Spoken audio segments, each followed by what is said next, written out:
afternoon, everybody. I hope everyone's having a good weekend. As discussed last night, I'll be finishing off the Rolex 3-1.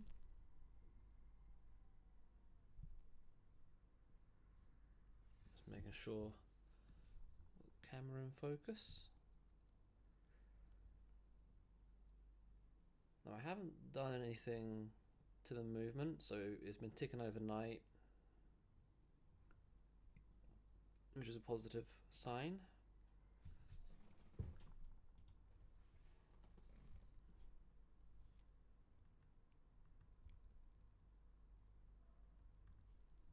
We're still going strong. Obviously, the concern was that the debris build-up, which was being caused by something marking the balance, but everything is running nice and smooth.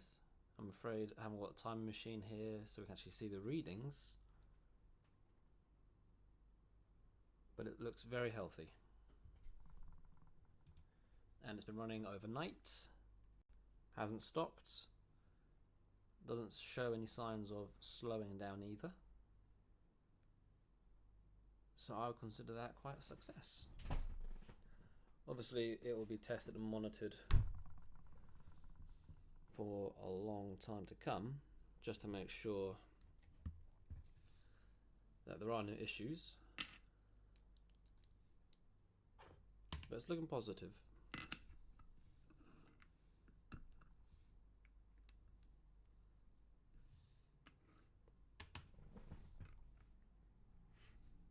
Okay, so we've done everything, I guess, on the motion side. Done the automatic,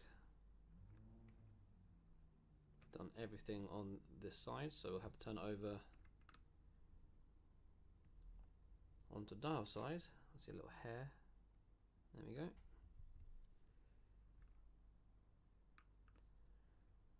We'll get the dial side all fitted, dial hands up, and then case it up. Just going to make sure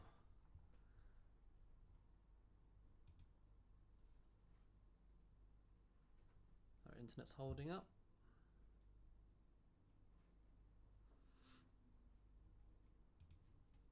That's all good. Okay, let's crack on. And after this, I've still got the Seiko, which I need to finish off. So we've got that ticking as well. So we'll dial hands that up, case it up. Probably going to take another look at the Omegas. We've got the 501, which I need to clean up because of rust build-up. And as I mentioned yesterday, the 565 can't really do much more until we get the mainspring. So I'm going to put that on hold just for the time being. I should be getting some more work later this afternoon as well. I'll be on for a few hours, however long this takes.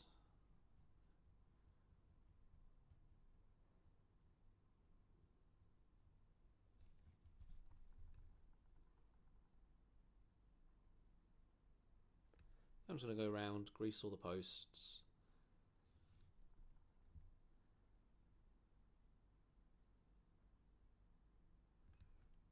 Before fitting everything.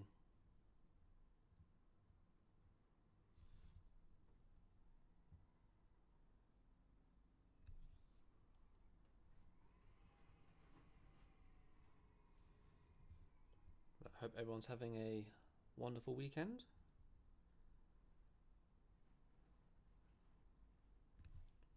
From wherever you are viewing this stream, here in the UK, the weather is quite unpredictable. Having spells of rain and then sun as well. We just had a downpour and now it's cleared up.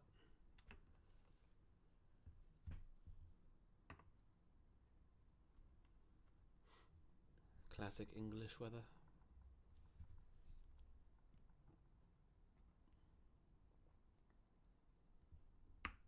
Okay, that's the cannon pinion that you just heard go down into place. There are two setting wheels on the 3-1. And just pick them out.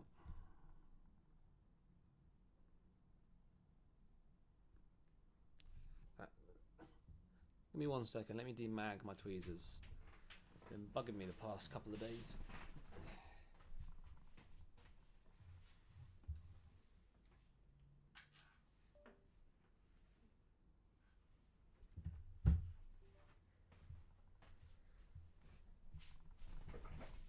Okay, hopefully now it's not sticking to my tweezers.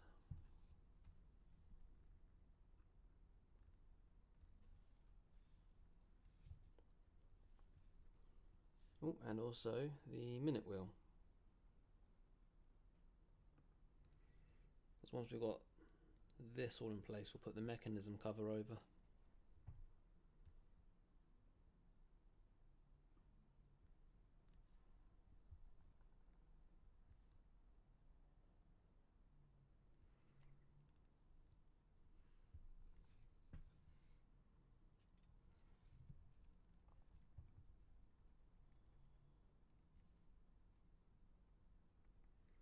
And there's the mechanism cover.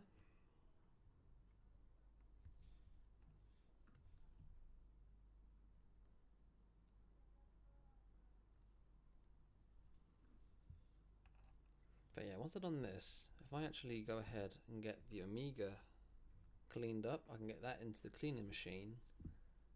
And once that's in the machine, I can make a start on finishing off the Seiko.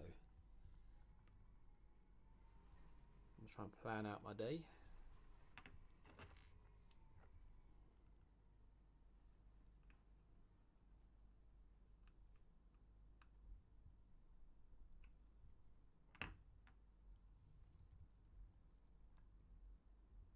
Two screws to hold down the mechanism cover.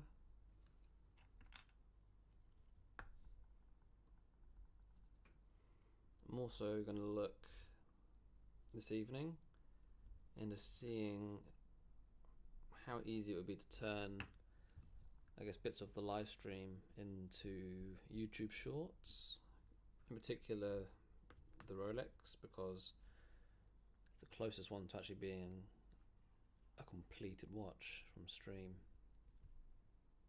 I've got my curtains open, curtains are open, so the light might be affecting the cameras.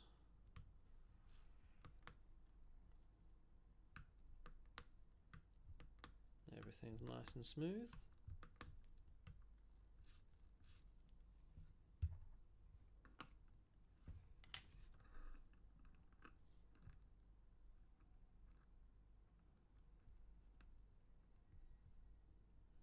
The next bit, I'll typically put it into a clamp vise, the movement into a clamp vise, just because we've got the yoke tension spring, which can be a bit fiddly. I want to hold that back.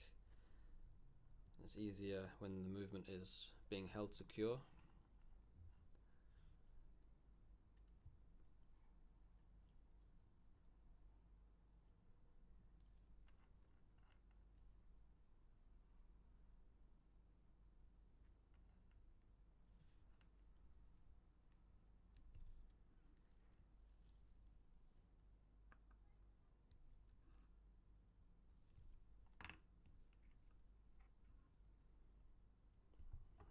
Don't forget just a little tiny bit of oil.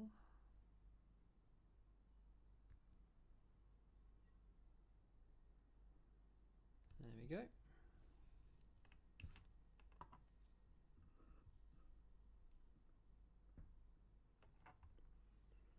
And what I'm going to do is use one screwdriver to pull back on the tension spring, so I can put this yoke in.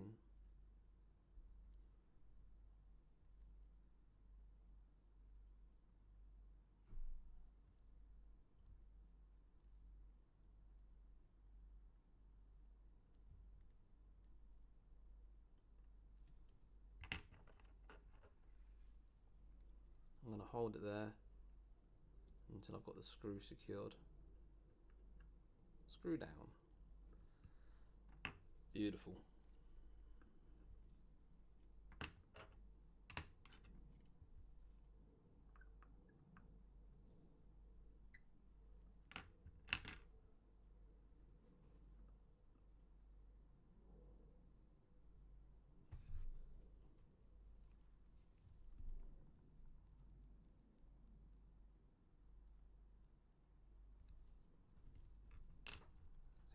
Can just see a couple of hairs, very, very small. Just gonna pick them up with my Rodico.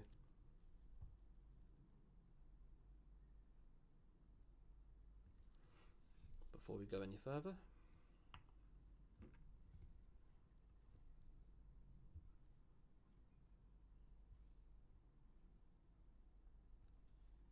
Yeah, I was thinking I'll probably be live for about 4 or 5 hours, I reckon.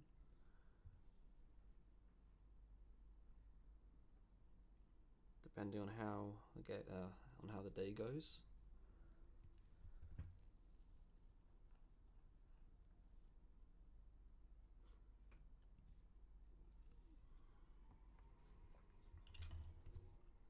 But this is a nice easy way to start the day. Just finishing off a 3-1.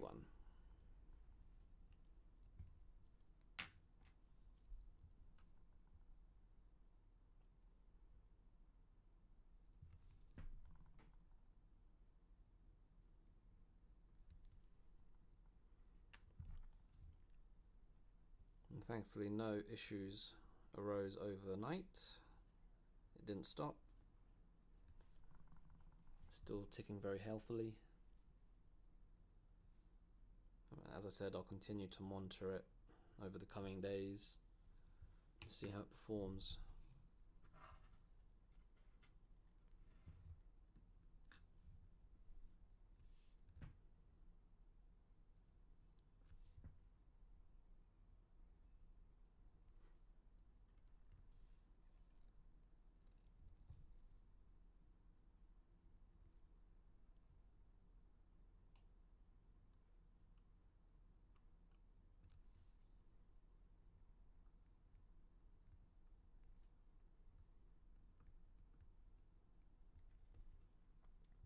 And this top plate, if you remember from the strip down, is held down by the 4 blue screws.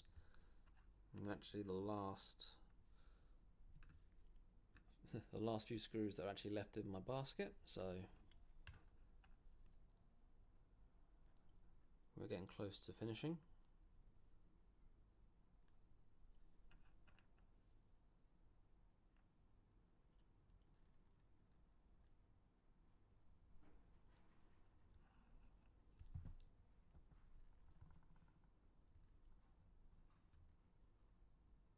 Then all we've got to do is fit the date disc.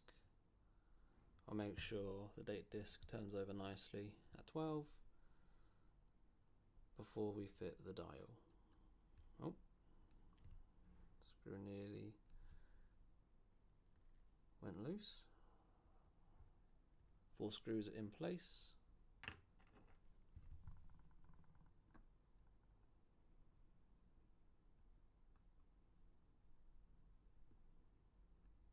Secure it down.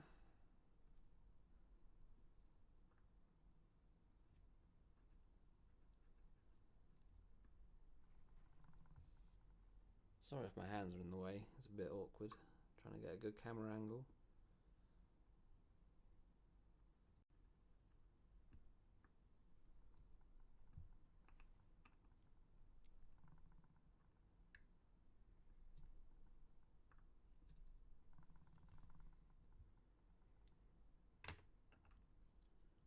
Beautiful.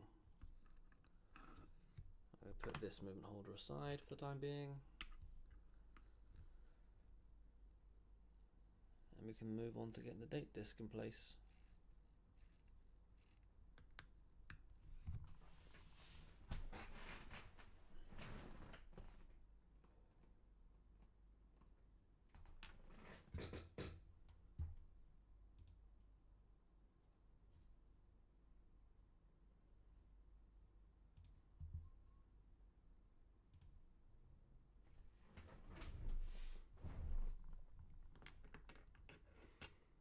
before I put the date disc in, what I'm going to do is put a tiny bit of light oil, or 9010, on the jewels, on the face of the jewels that it will be sliding up against. Just a very, very small amount.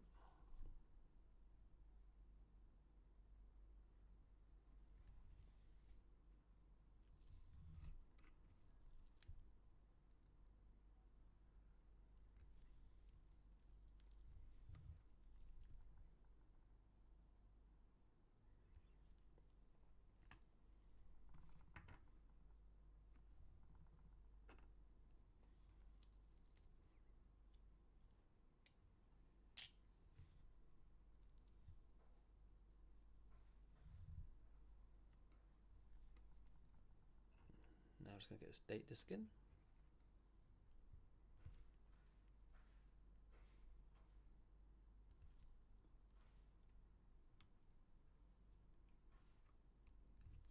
There we go.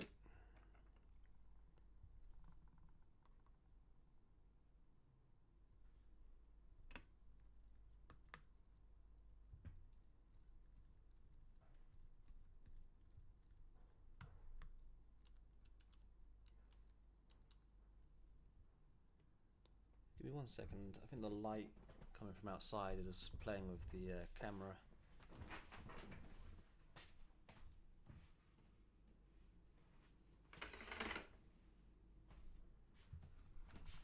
There we go. Might have a better effect.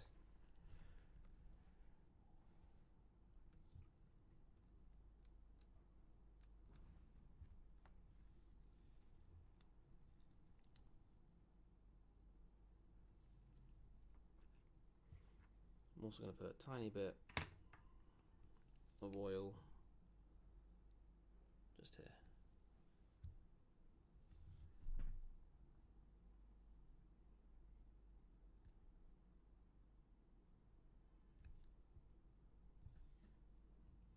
Didn't pick up enough really just now. Pick up a tiny bit more.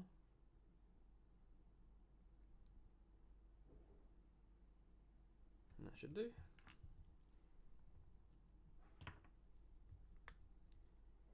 Now for the moment of truth, if the date disc turns over nicely. So this light is glaring. Put it down a notch.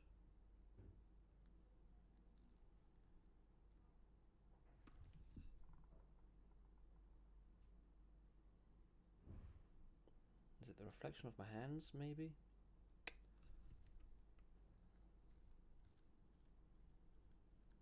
Let's continue. Lovely. So that went over as it should.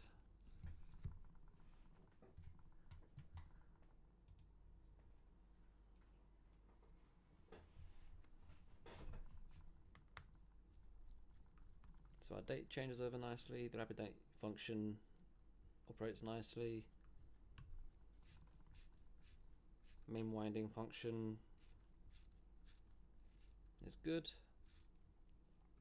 So all there really is left to do is fit the dial and hands, and then we can get this cased up.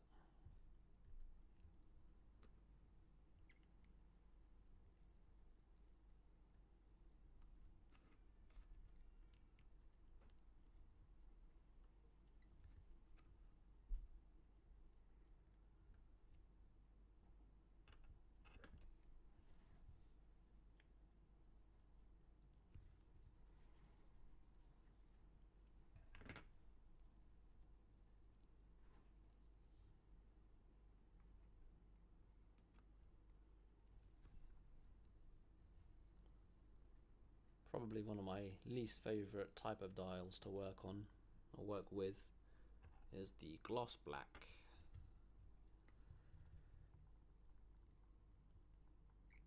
Just because every tiny microfiber will show up. You may think you've got every spec, but it will show up on the gloss black dial.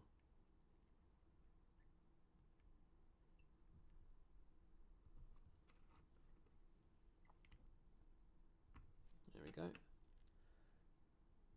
I'm also going to get a fresh piece of Rodico for this, just because it's gloss black, and don't want to leave any smear marks behind with older Rodico.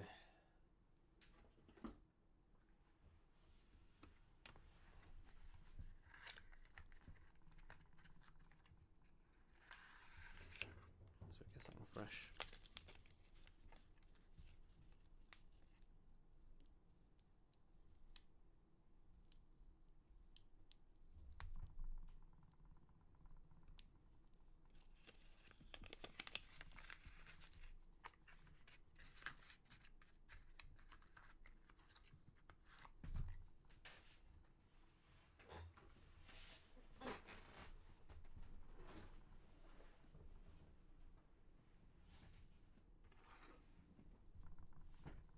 Got a few hairs, a few smear marks I want to get rid of.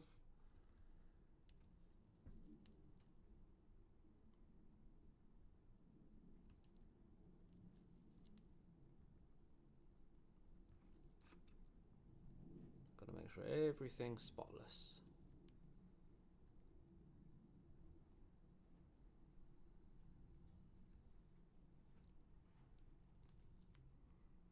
You can get, I've seen some people that I work with use like a, how do you even describe it? It's like a sticky tip, like a sticky Q-tip sort of device, which you can use to roll on a dial to remove residue and such like.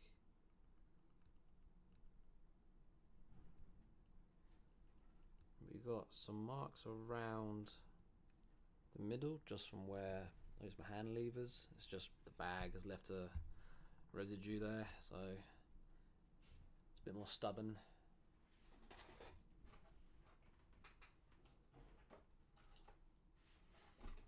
I'm just taking my pegwood. I'm just going to sharpen it so we've got some nice clean pegwood to work with.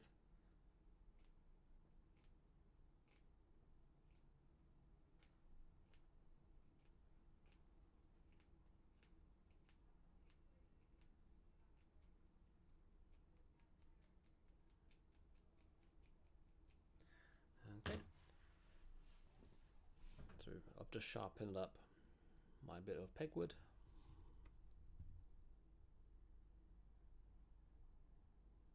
I'm just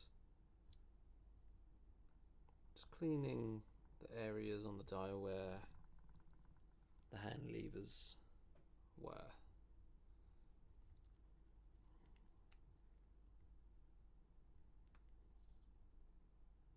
You wouldn't even know they were there.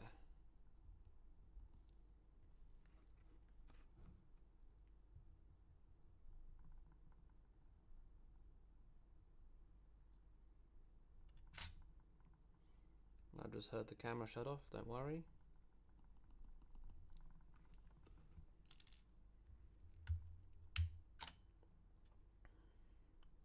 Welcome back.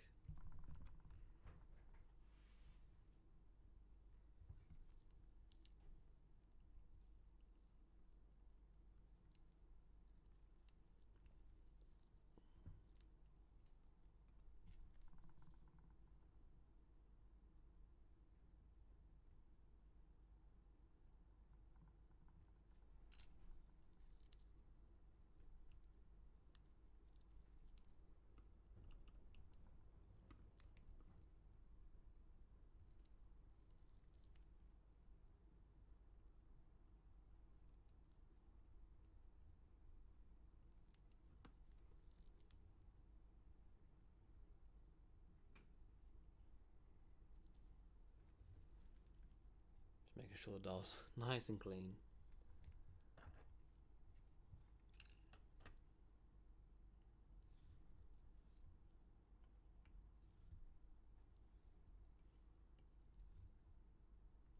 Before we fit the hands.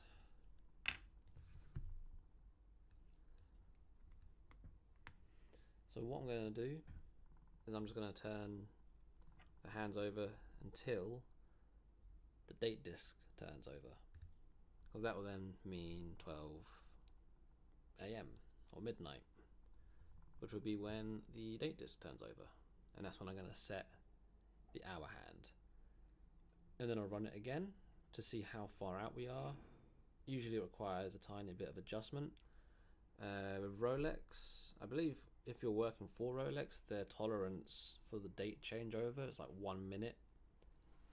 So the minute hand, when it gets to either 1 minute to or 1 minute past 12, that's the tolerance for when the date changes over. I'm going to aim for 2 minutes either side.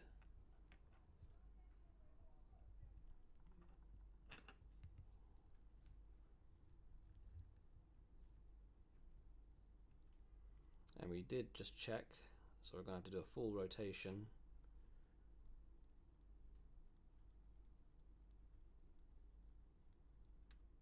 There we go. The date disc just changed.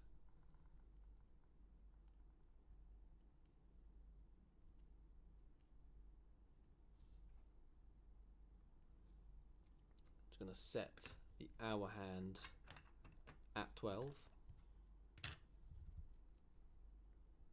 I'm not going to push it all the way down, but just enough so it grips the hour wheel.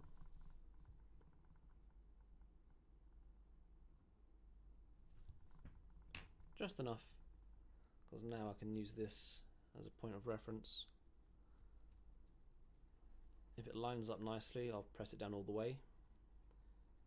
If not, then it's loose enough that I can quite easily take it off and realign. So it should, theoretically speaking, change over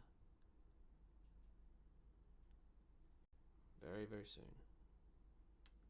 Okay, so it just went over again, and the hour hand is, it's probably a good 15-minute, 10-ish minutes out. So let's put his hands aside. Let me get my hand levers.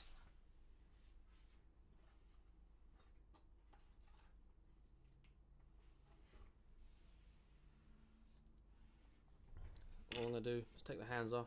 I'll take the hand off, set it to 12 again, and test again. Does not require a lot of pressure because I didn't press it all the way down, and that's exactly why I do it like that.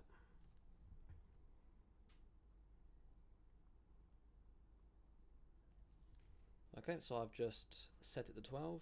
Hopefully this time when it changes over it'll be dead on 12. If not, just try again.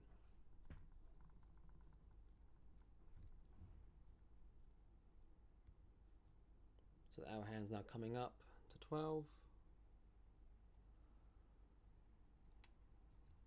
Perfect.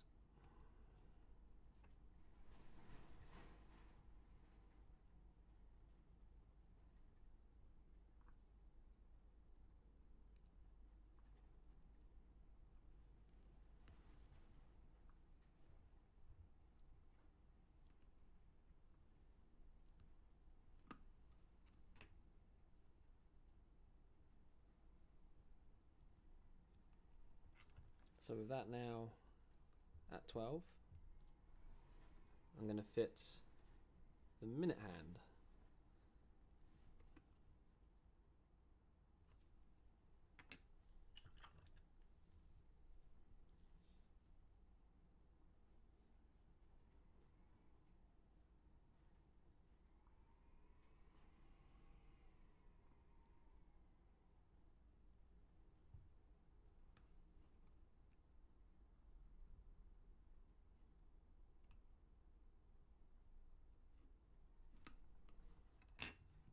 Okay, minute hand is on. And as I mentioned, what I'm aiming for is for the date to change over, with the minute hand being either 2 minutes before 12 or 2 minutes after. So 2 minute tolerance on either side. is the goal.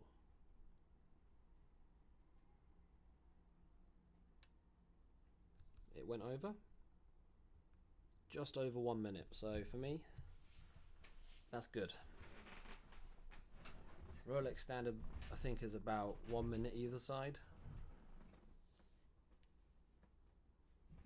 so I'm happy with that. We are just over 1 minute, so it's got a little bit more residue now to clean up. Where's my pegwood? There it is.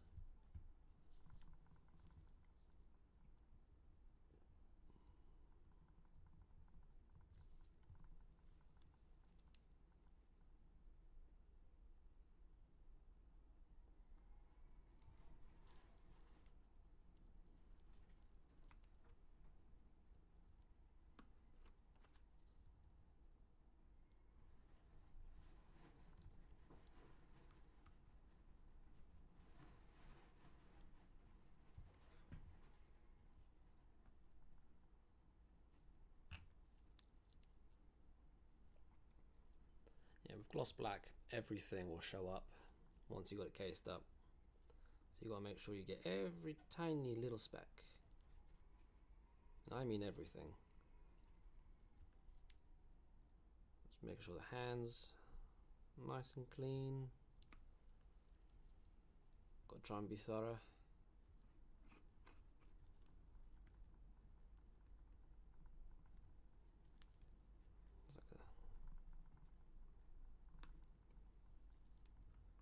Go around the whole dial and just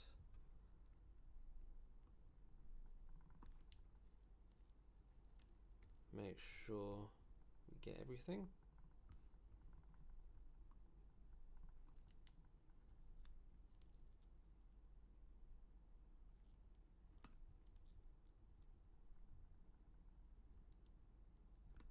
I think that's looking nice and clean now. Afternoon, Null. You alright? Hope you're doing well. Hope you're having a good weekend. We are just about to finish up really this Rolex. Was working perfectly overnight, hasn't stopped, still looking healthy. I'm doing good. Yeah, feeling good, I'm not gonna lie. After I finished the stream last night, went to lie down and I was gone. Out like a candle. Woke up at about 5 in the morning, so I'm all good. Bit of a lay-in this morning.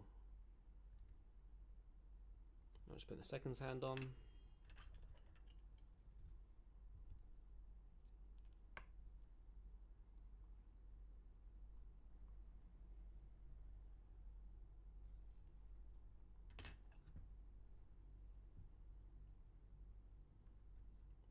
Just making sure that the hand clearances are good. Make sure none of the hands are touching. It's quite common that you'll see issues with watches that stop. The seconds hand will be touching the minute hand. So typically I'll check it in 4 positions each quarter, because it may look good in one position but low in another.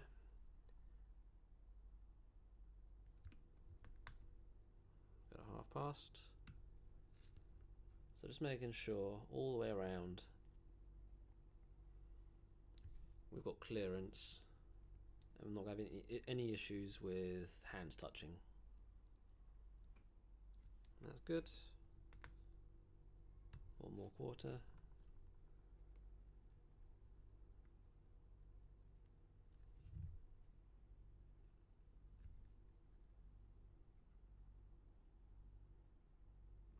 Yep, we're all good on clearance. Okay, well, that is the movement clean. Oh, sorry, not the movement clean. Movement done. Got a sneeze coming, I can feel it. That dial movement just looks too good. It looks lovely. Bit of a pain to work on the gloss black, but it looks lovely. And the movement looking very nice as well. Sorry, the reflections might be blinding you there.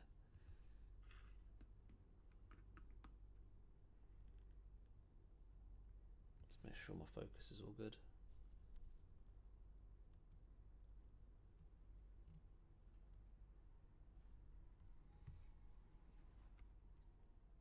Right, I just need to get my puffer, because I'm going to need that for casing up. Give me 1 second.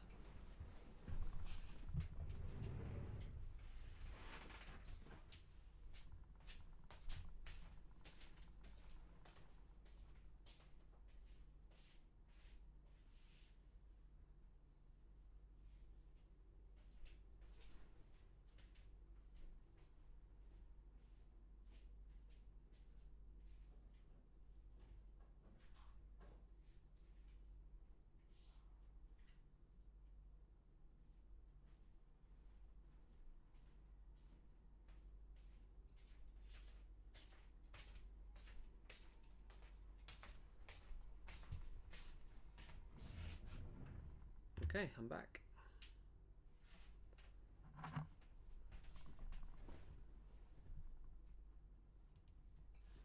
Okay, the dial's very nice. Here is our case and case back. So they've both been polished already before it came to me. And I just got to make sure. Dust on the second hand. Have I missed something? Oh, I see it.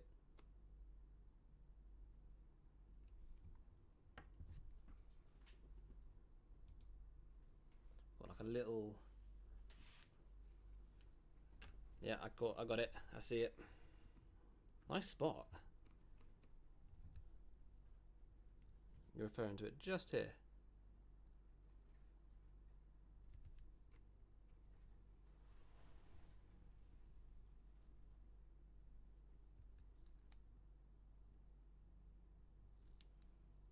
Got it. Take it that was one that you're referring to.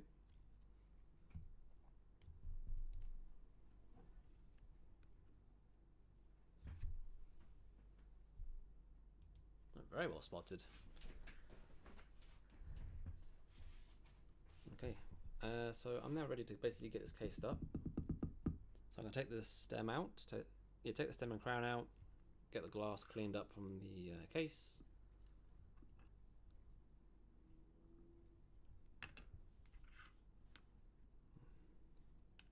And get this fitted.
So with the way the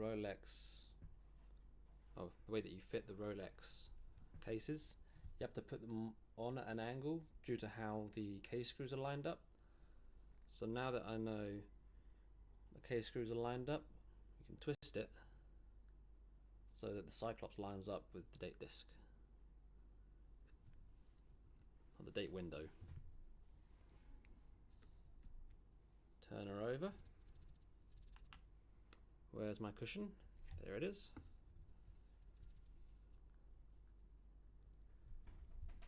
And before I refit the stem and crown,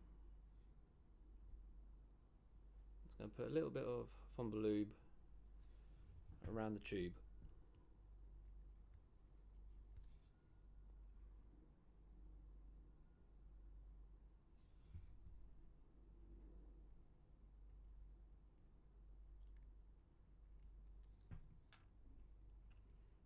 And also a little bit on the crown.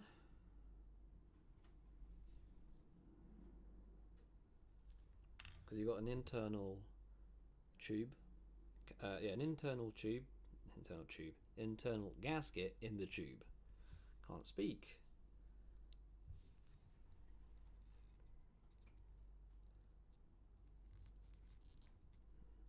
Okay, that's lined up. Press down the second lever and it's engaged. And it screws down.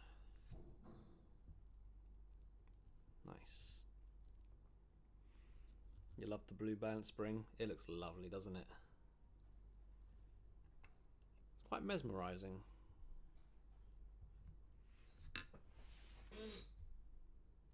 Zoom cam.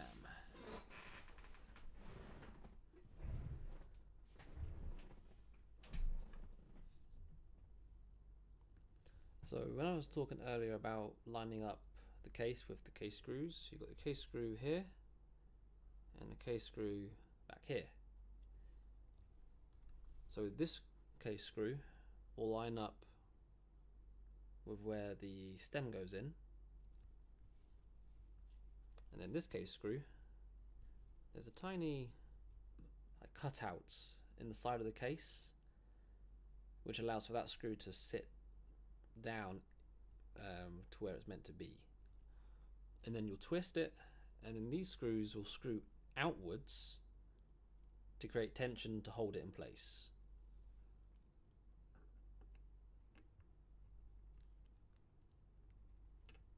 So I was going to do that now.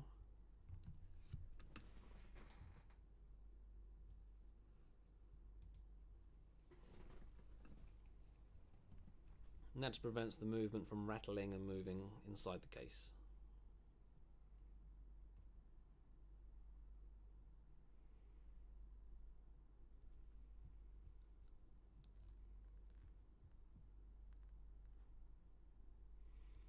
Nice.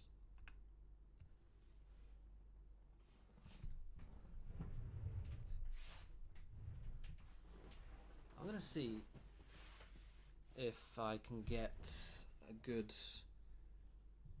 angle on the micro cam. 1 second.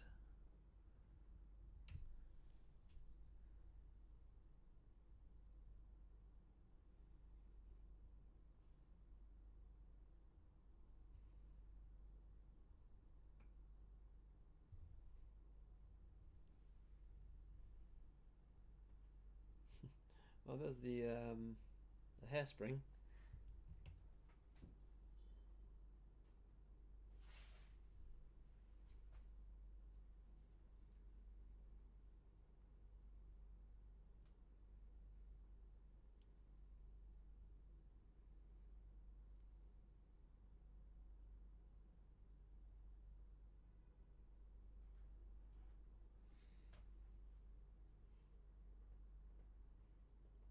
I'm curious what they're going to use when PFAS get banned in EU.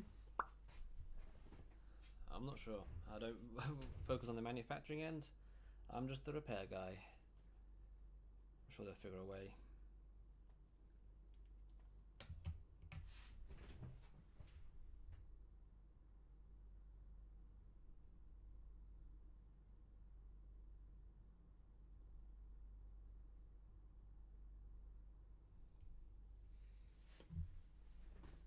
And thankfully there were no issues overnight. So this ran perfectly overnight.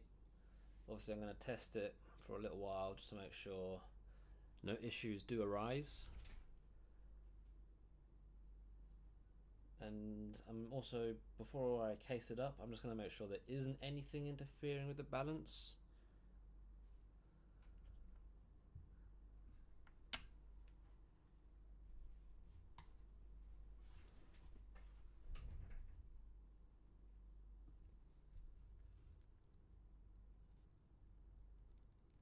Crusty boy is crusty no more.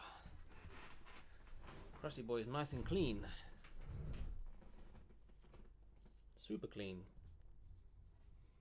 Because the only other thing that could have been is maybe a screw head was coming through, or not a screw head, but a screw was coming through to the underside of the balance. But no, everything's fine. Let's go test it. Keep an eye on it. Yeah, it's rigorous testing, I think.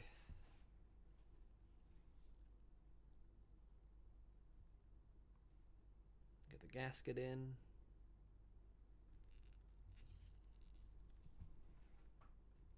Let's try and focus up a bit more.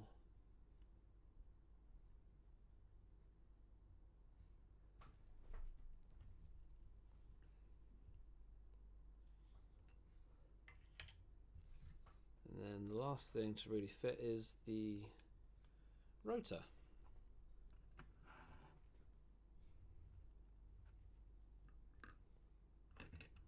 I'll put some oil on the axle. Oh, my oil might be running a bit low. A bit low on oil. Use my screwdriver as an oiler.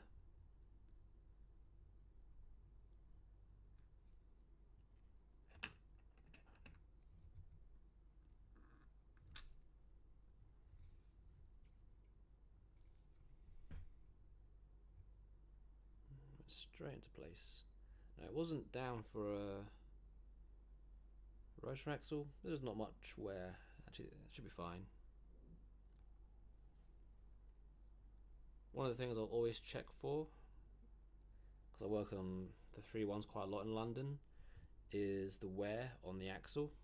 This one's fine. It's like barely any wear.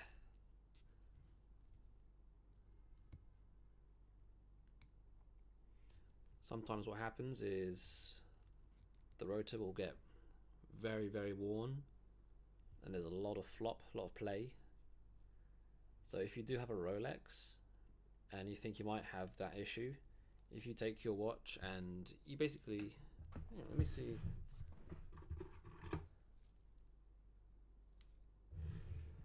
So this is my Rolex date. This is one that I need to work on. You can hear, if I shake back and forth,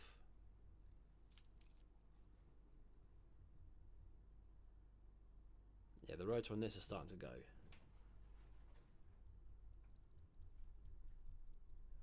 You can feel it as well. It's loose. But what's going to happen is, because it's loose and there's a lot of play, the rotor will basically grind on the base plate. And you also see sometimes damage on the case back. You fix this with a hammer? Yes and no. You use a hammer and a punch to knock out your rotor post, your rotor axle. So this shiny circular part in the middle is riveted to the rotor. So it's a separate component, and that's what's going to wear down. What you'll do is you'll knock out that rivet, and then you'll fit a new axle and rivet the new axle in. How old would this watch be if you know? I do not know. I can find out. There are ways of telling, but I'll have to get back to you on exactly how old it is.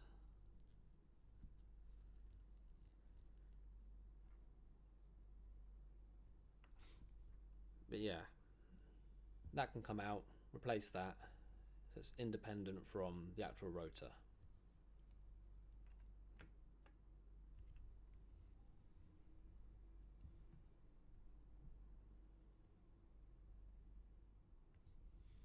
Going to apply some fumbling to the thread before I put the case back on.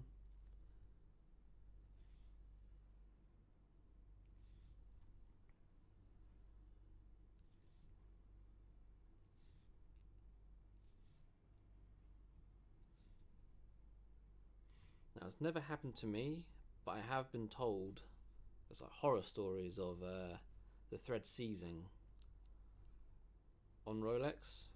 Never happened to me personally, but I have been warned, which is why I always grease up the threads.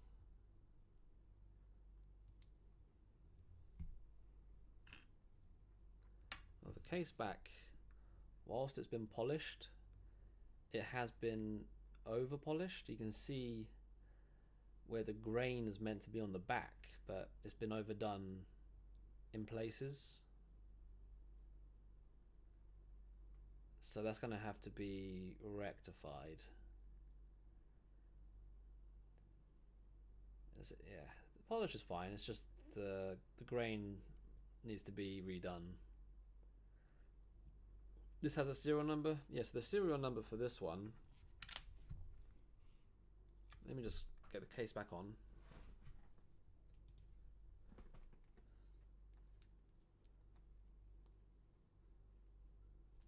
Okay, so now I've got the case back on. I'm not going to tighten it or anything because it's going to ideally come off, get the grain sorted. But this is a more modern Rolex. So what they've done is they've put the serial number on the inside underneath the glass around this like bezel. So that's something that I'm not sure when they started doing this, but before they would put the serial between the lugs. But in their later models, they started to fit them or print them on the inside of the case.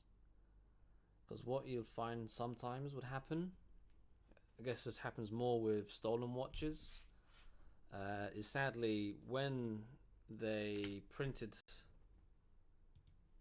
or engraved the serial between the lugs, they put them just between there, that space, is people would grind them down to basically erase the serial number so that you couldn't trace it.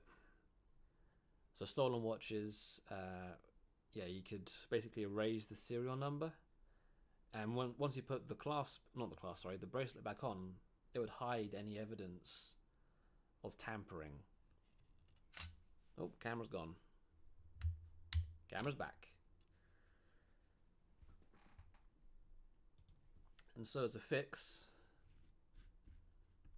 now it's printed or engraved inside the watch itself, and if you try and tamper with that, you'll see it.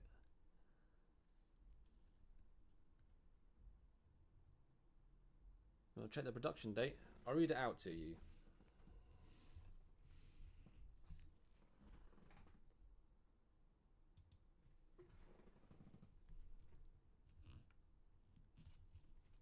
Oh, my light is bugging. So this one's 8D9J1216. I know there's ways of reading like serial and dating them, because I think even the clasps and on the clasps on the bracelet have identification for years and when it was made. Let me get the bracelet. This watch is now done. The case is all done. Movement's all done. I'm not going to tighten the case back. I'm going to have to give it back for the case back to have the grain done properly, because the finish isn't correct. Well, it's correct, but it's been overdone on the polish, so it'll have to be corrected. Let me get the bracelet.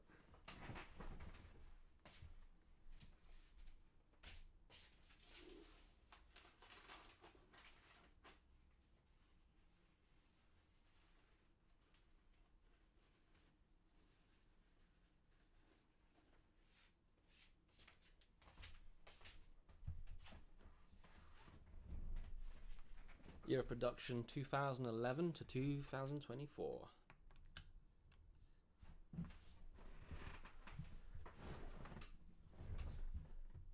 Yeah, it's about a decade, just over a decade then.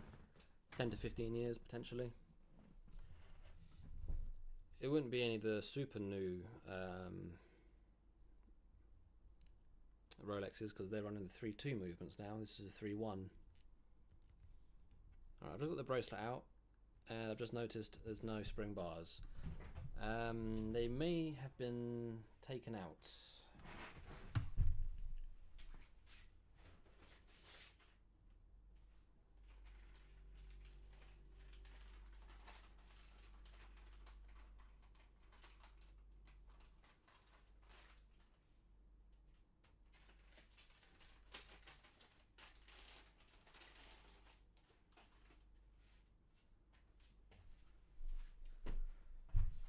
Well, I have one spring bar. So, I mean, it's got to go back to have the finish done or redone on the case back. So I'm not going to bother putting the spring bar in. So I'm going to let them know one's missing. It's not the end of the world.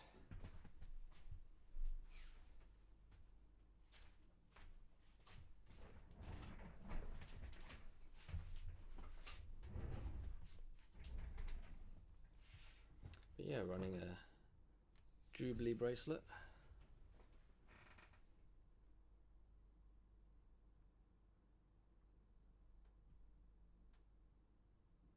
That's what I wanted to do. There we go. That's all polished and looking nice.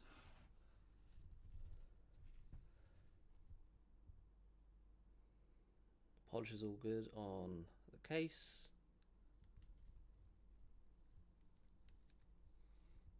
Just want to give it a little inspection. I'll also note the crown probably needs a little touch up. Actually, you can see the grain marks on the side. So I'm going to be a bit critical of the polishing job.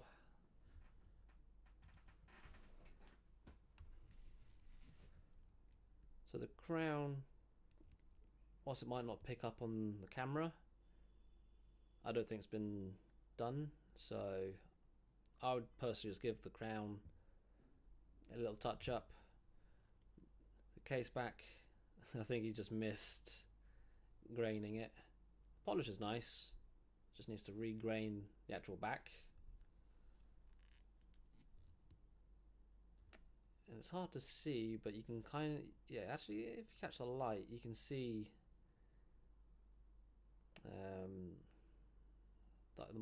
the marks the mop make. So you get like a very subtle graining finish. So other than that, it's fine. I'm going to set it to time and we'll test it.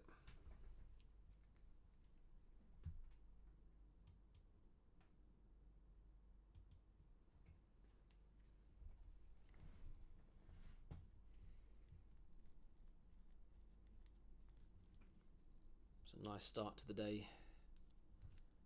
So yeah, a few touch-up bits for the polishing, but other than that, it's a lovely looking watch.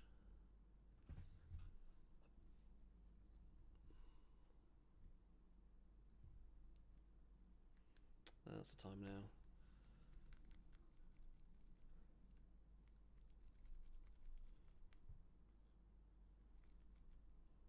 $2:24. Just gonna wait until it goes to 25.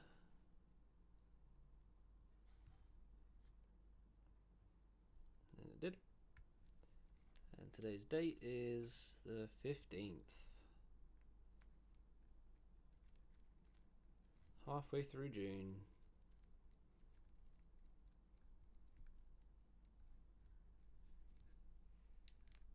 Okay.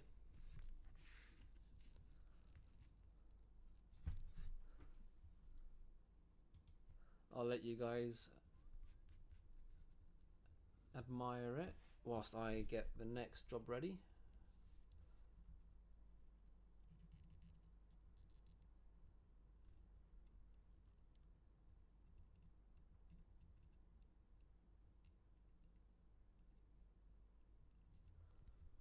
Or if you manage to see any more dust or hairs, let me know. Alright, let me get the bracelet, put that away, and then we'll move on to the Omega.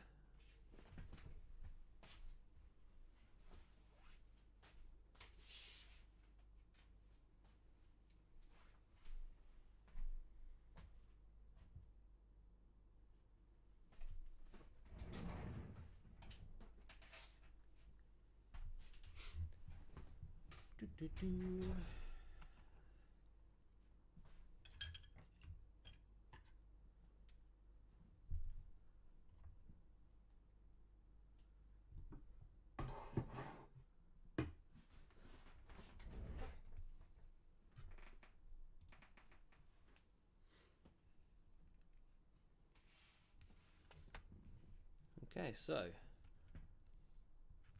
Rolex is done. We'll put that aside.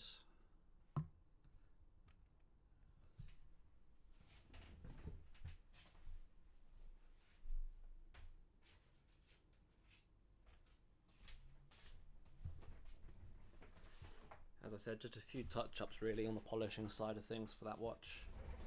And this is the Omega 561.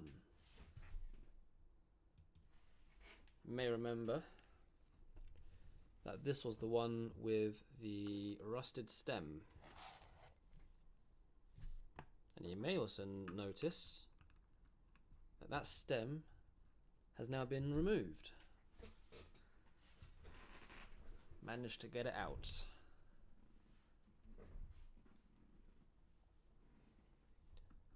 But we've got plenty of cleaning up still to do, including getting this into the cleaning machine.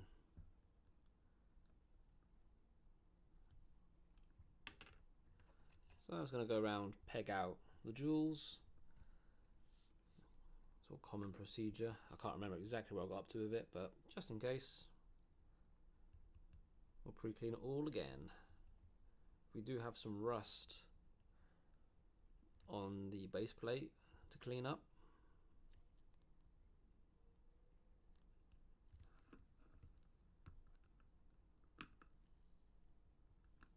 Let's see it here. Don't know how tough it's going to be. There you go. So just all the way around the edge, we have a build-up of surface rust. So I need to get that all cleaned up.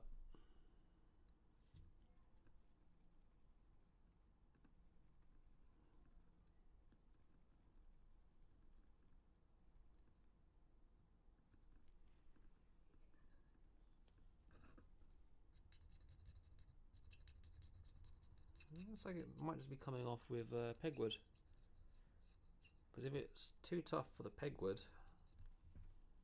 I'll have to use a fiberglass pen. Oh, tying that up. It looks like the pegwood will do the job.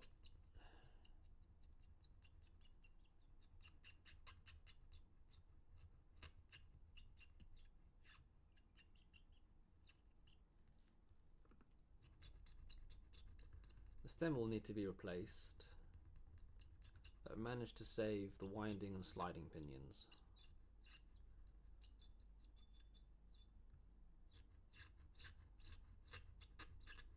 Everything else seemed okay on the movement.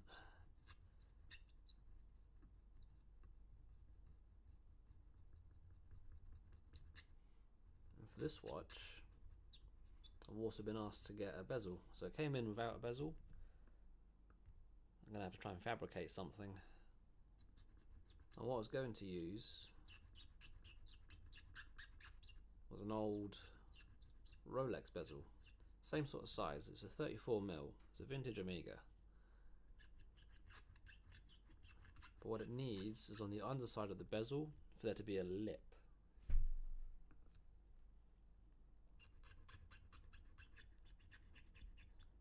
So it may require some fabrication. Ooh, okay, this stuff's a bit tougher.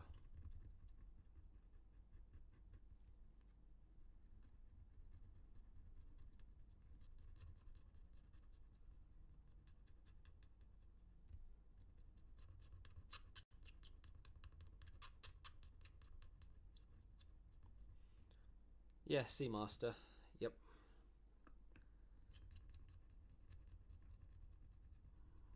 .501 movement.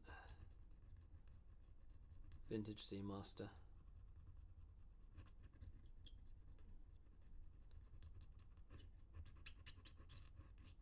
Yeah, it's a bit thicker over here,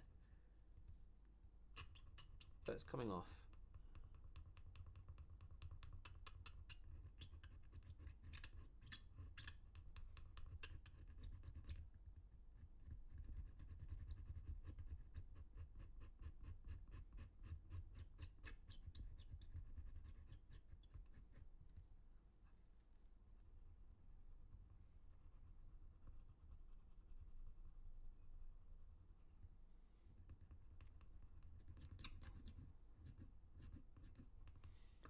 Did you start working this one on stream? Yes, it was one of my previous streams. Let me try and find out just how many days ago it was. Probably find that out.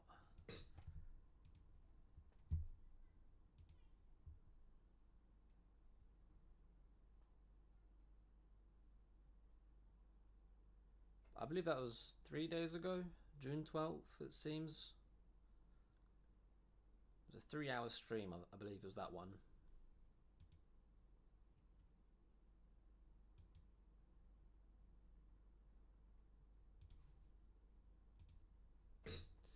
So this one I had previously started, 2 days ago was it? 2 days. So I started this one a little while ago.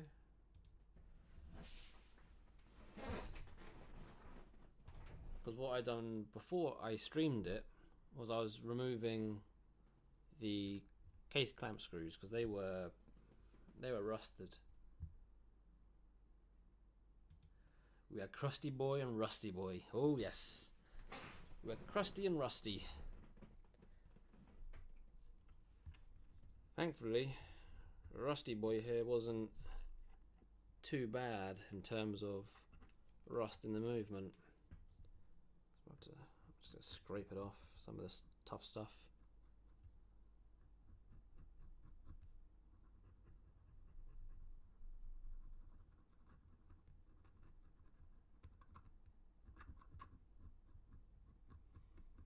There's like some areas where it's just starting to get into the movement, whereas most of it's surface level rust. So I was using my puffer to blow away any dust, and that's already looking a mile better. And that's just with a bit of pegwood, so it wasn't too detrimental.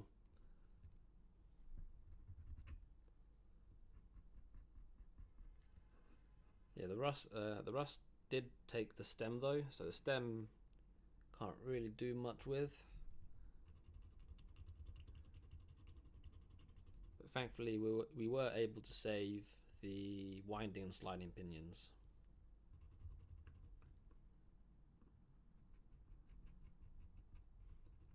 Okay, we're starting to hit some tougher areas. I may have to bring out the glass fiber pen.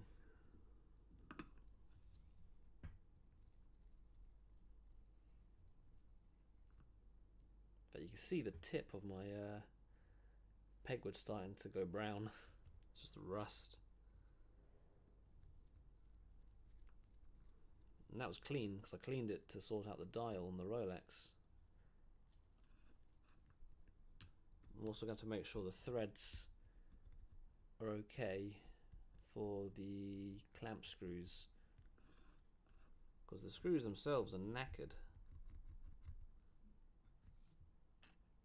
Maybe a minor amount of damage around here just because of how much pressure and force I was having to get onto these screws to get them out. But I managed to at least save the threads.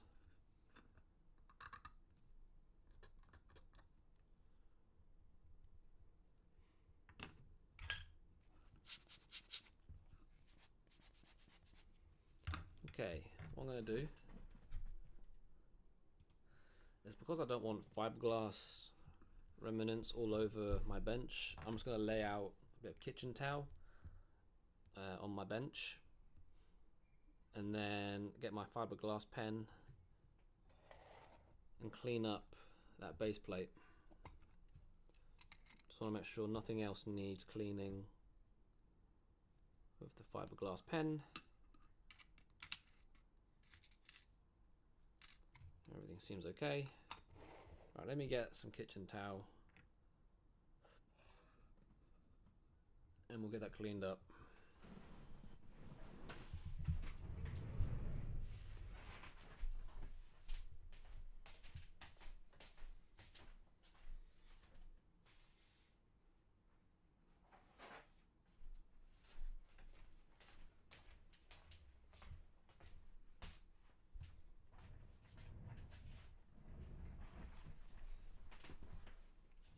Gonna go make some food.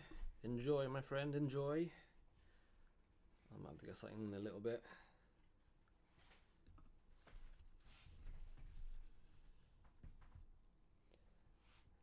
So what I'm doing, I'm just laying out some kitchen towels. I don't want fiberglass all over my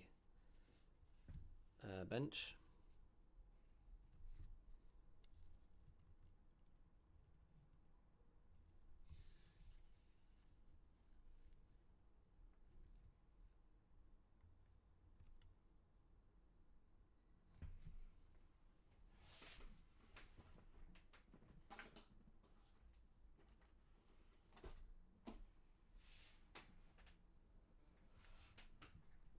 And then with a fiberglass pen, I'm just going to scrape off any rust or any kind of water damage. Not going to look the prettiest, but this is a must.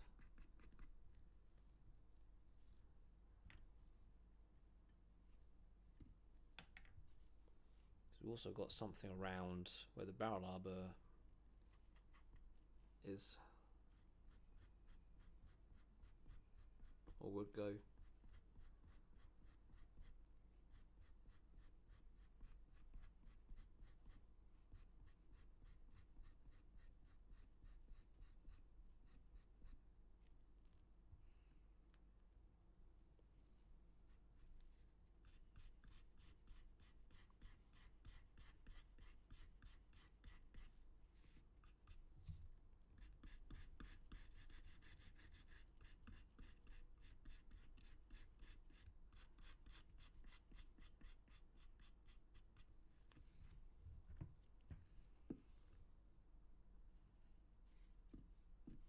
Yeah, not nice stuff. Rust.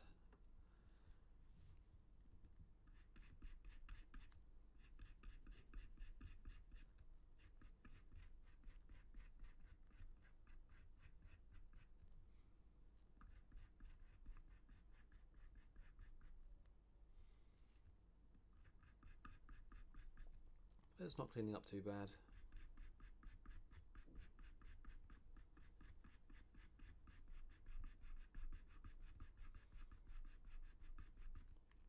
The only downside is it's getting down to like bare metal, but that's just how deep the rust has gotten, so you you got to bring it down until you get the rust out. You can't really see it on. I'll stick on this camera so you can kind of see what I'm doing.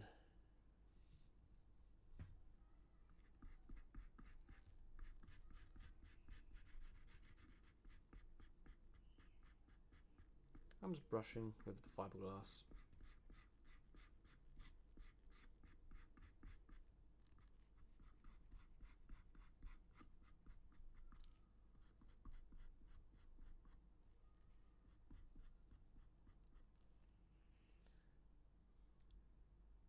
The plating probably saved it a bit. I'd agree.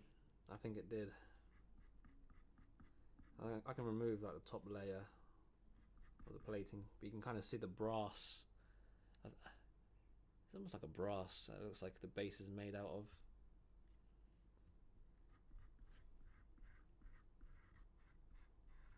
I'm not entirely sure what Omega use in their vintage materials.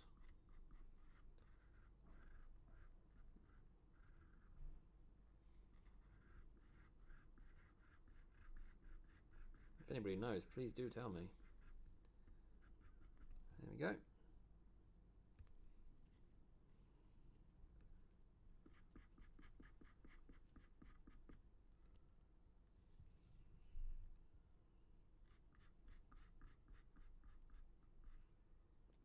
And thankfully, it only seems to have affected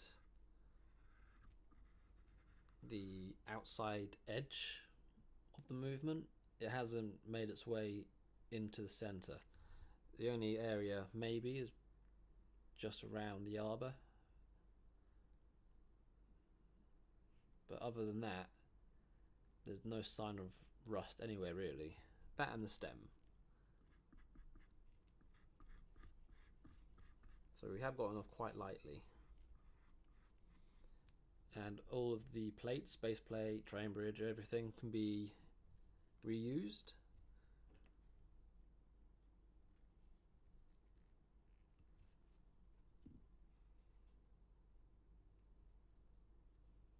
Just making sure I get everything. It was pretty bad around the case screws. So I was making sure there's nothing left over. You can kind of see it's like a black kind of colour.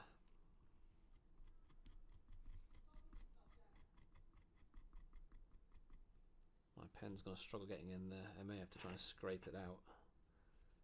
It's never something you want to do, but I'm going to do it. There we go.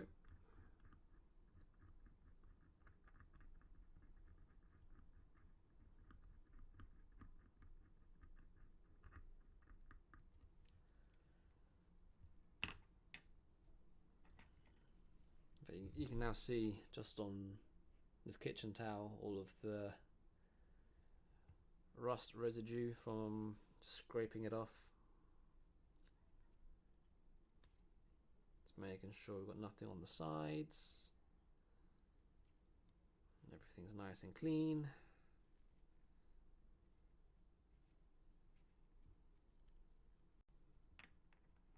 It looks like we're good.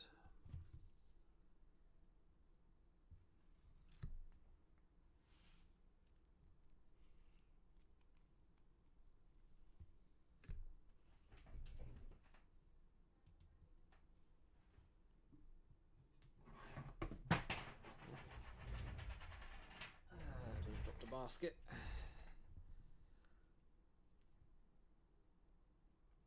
Actually, no. I'm getting ahead of myself. I need to get the balance fitted. I was about to put this straight into the basket. Where is my movement holder? Oh, so terribly sorry, I've just knocked my camera. How rude of me.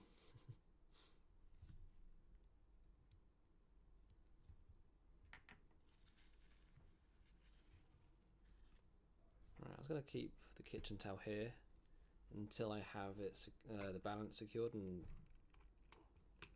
the actual base plate into the cleaning basket.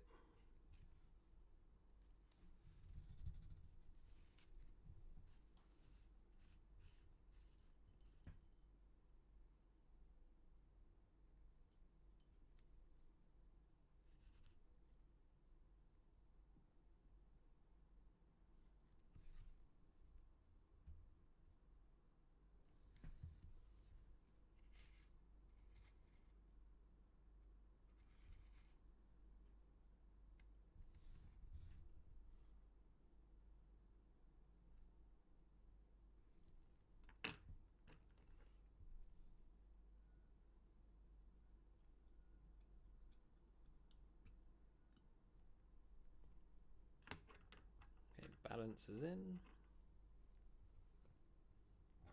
Just going to remove the balance jewel.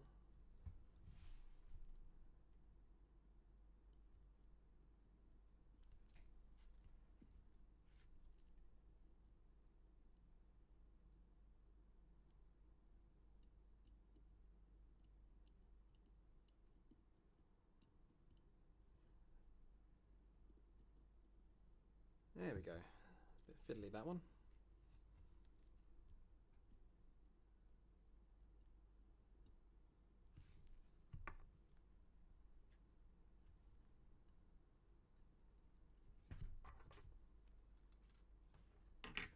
Okay, let me just clean up and organize my bench a little bit.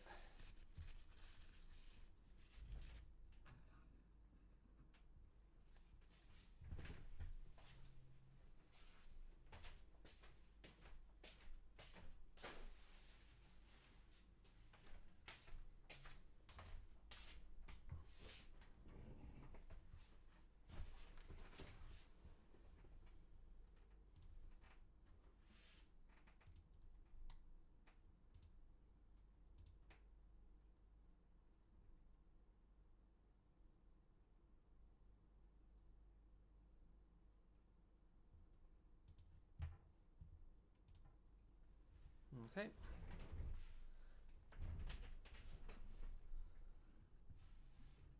So now all I'm going to do is get everything put into the basket and we can get that in the machine. And then we can turn our attention to the Seiko.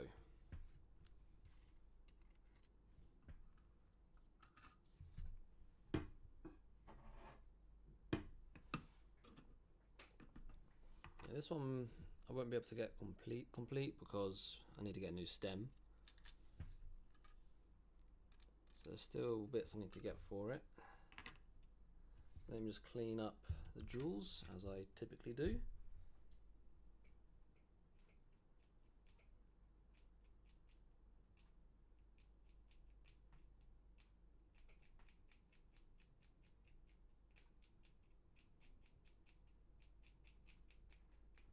Just had to clean up my pegwood. Oh, camera's gone. Camera's back.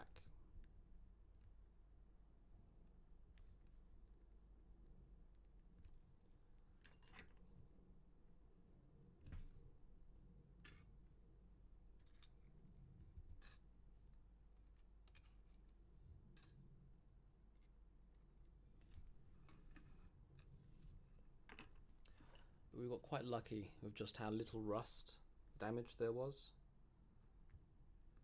across the rest of the movement. I was very concerned that it was going to be an absolute rust bucket on the underside. And I mean, I was thinking it's going to need all new keyless components. I thought it was going to be shot. But thankfully, it was not.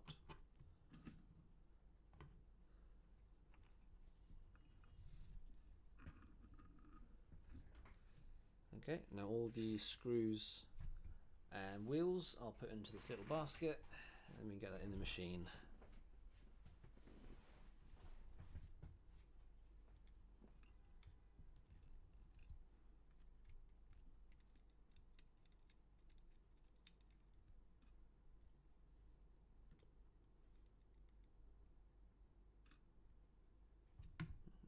those out a bit.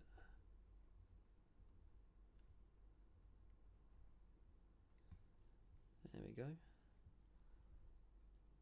And you've got to let me know your thoughts on having two cameras on at the same time. Having the zoomed out and zoomed in cameras. I think it works well. I think it gives you the option of what you want to focus on.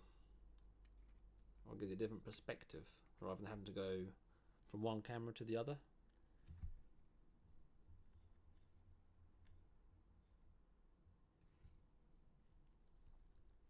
Interesting to read about.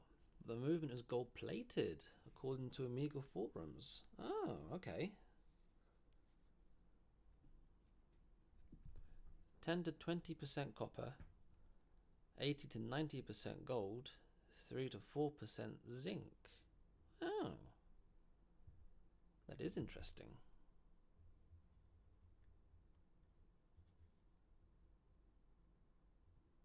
I didn't know. But also don't work too much on Amigas, but that's good to know. Because you can definitely tell it's plated by something. It looks like it's a bronze or brass base with a coating of something over the top. I've never known what it was.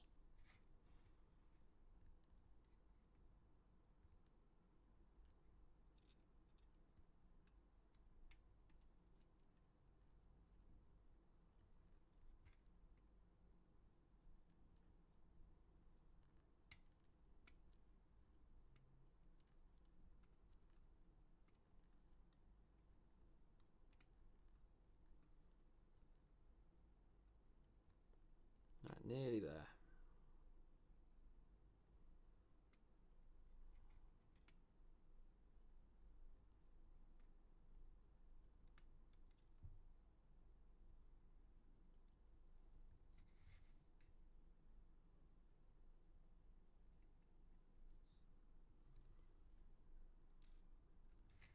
I was also going to clean out the barrel arbor. Oh, not the barrel arbor, sorry. Hour wheel and cannon pinion.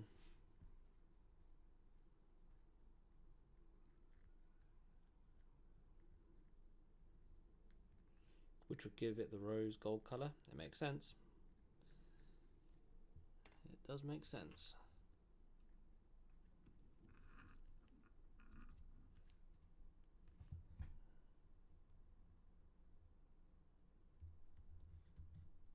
Zoom out just a tiny bit.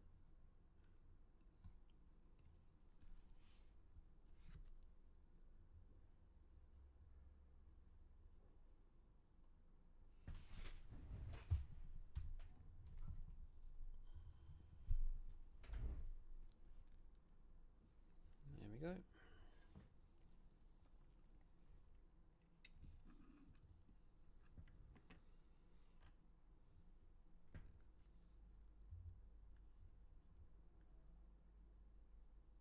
So I'm just playing with the focus a little bit. The Canon DSLR seems to struggle a little bit at this distance.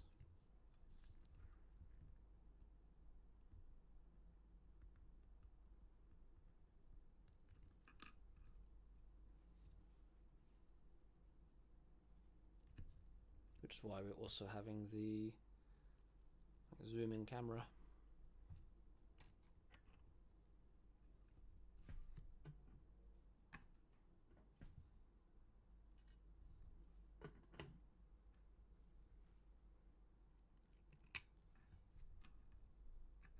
How bad is the Canon? Internally it looks fine. We've got a little bit, tiny bit on the outside.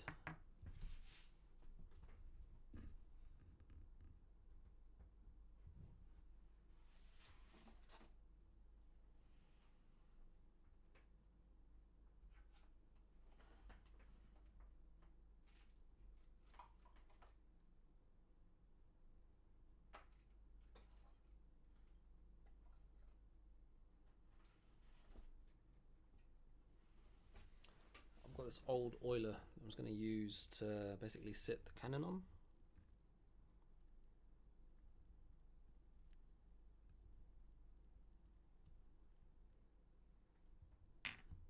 And hopefully, it's not terrible. Not great, not terrible.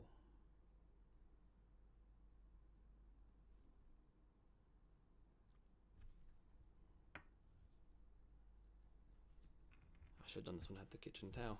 I'm going to get a bit more towel because I'm going to use the fiberglass pen again just to clean up the cannon. Just give me 1 minute.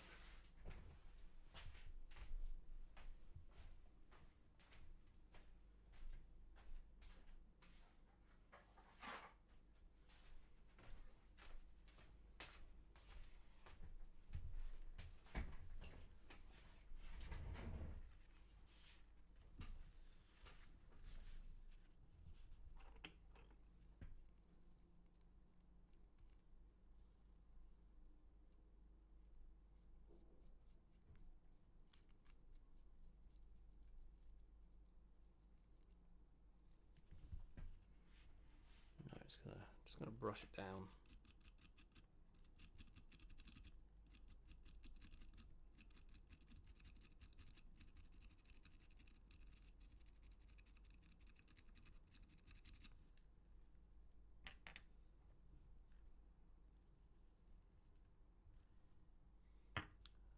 Tiny bit more.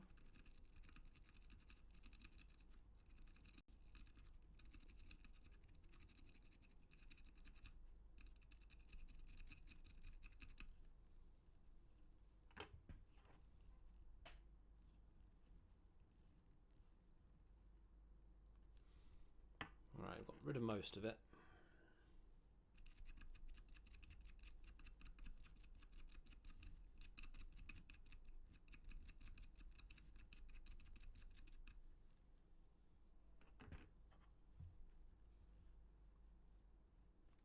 And that's good. Fantastic. Oh, yeah, cannon pinion can be used again. Put that aside. Take the fiberglass kitchen towel away.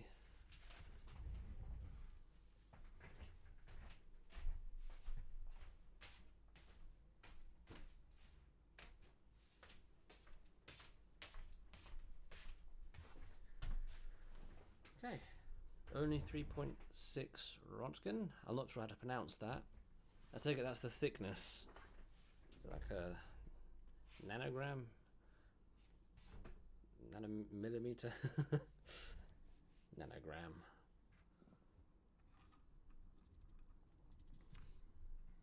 A very, very thin coating.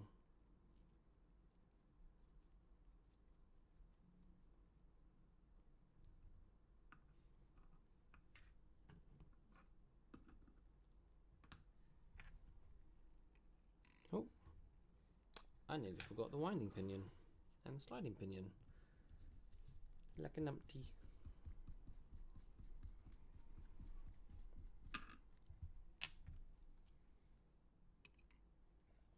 Sliding pinion, winding pinion.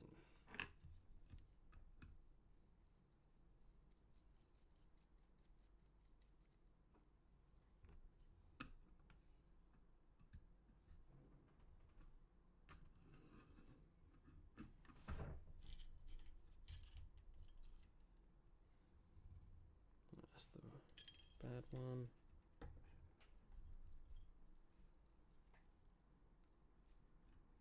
Let's fit the mainspring in there too.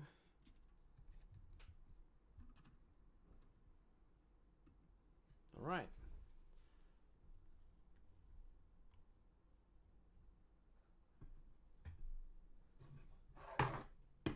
So that's the Omega now stripped down, ready to go into the machine.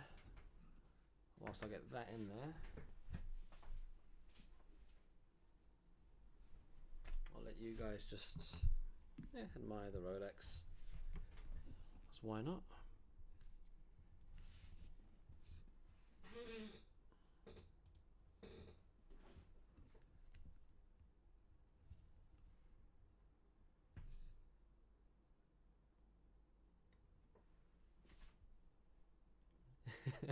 No, and you said not great, not terrible. 3.6 Ronkin. Yeah, I have seen Chernobyl. I thought you were referring to a measurement in for the plating. I have seen Chernobyl. Yep.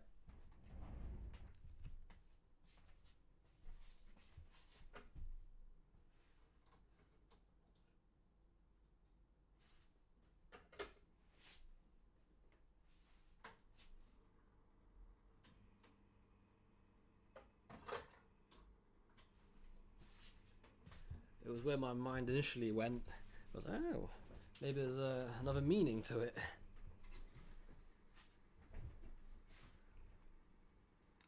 Right, the Amiga is in the machine, and so next we will focus the Seiko. Quick 5-minute break. I was going to quickly go to the loo, have a quick bite to eat, and we can crack on. I'll leave the Rolex on show. Okay, I'll be back shortly. See you in a bit.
Okay, and I am back.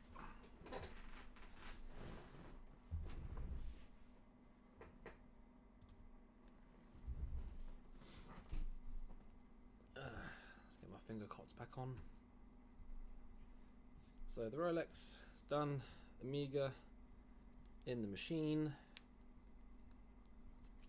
Next we'll be finishing off the Seiko.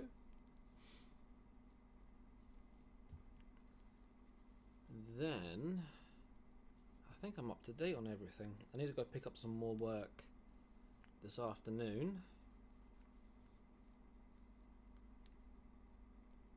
But once we've got the Seiko done, that might be it for the stream. Been live in what, nearly 2 hours?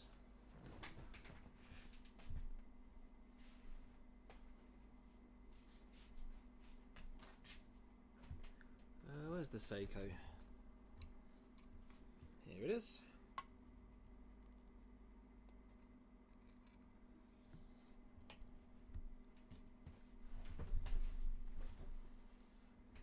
It's going to be an interesting one, this, because I'm not familiar with the movement. I've got some pictures on my phone as I was taking that I was taking when I was stripping it down.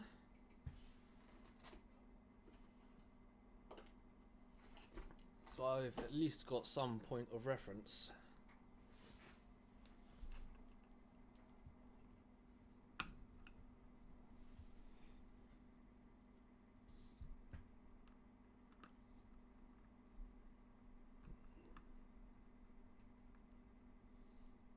The other thing I need to do is try and take apart that jewel. Right, let me just try and get this camera focused up.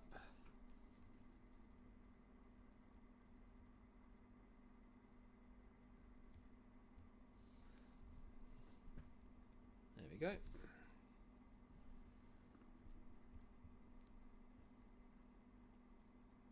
And don't forget the Seikos, or at least this one, there isn't a manual wind function, only the automatic, so I was going to have to I'm just going to wind it straight from the ratchet. Welcome back. I'm back. Yeah, going back to the what you talk about, 3.6 Rontgen. Yeah, Chernobyl was a great series. I should rewatch it.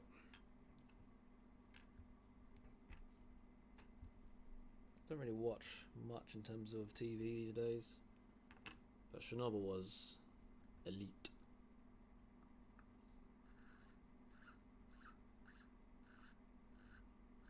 That's probably where I got the phrase from. That's why I say it. Not great, not terrible. I don't think I was saying it before then. It just become a part of my vocabulary.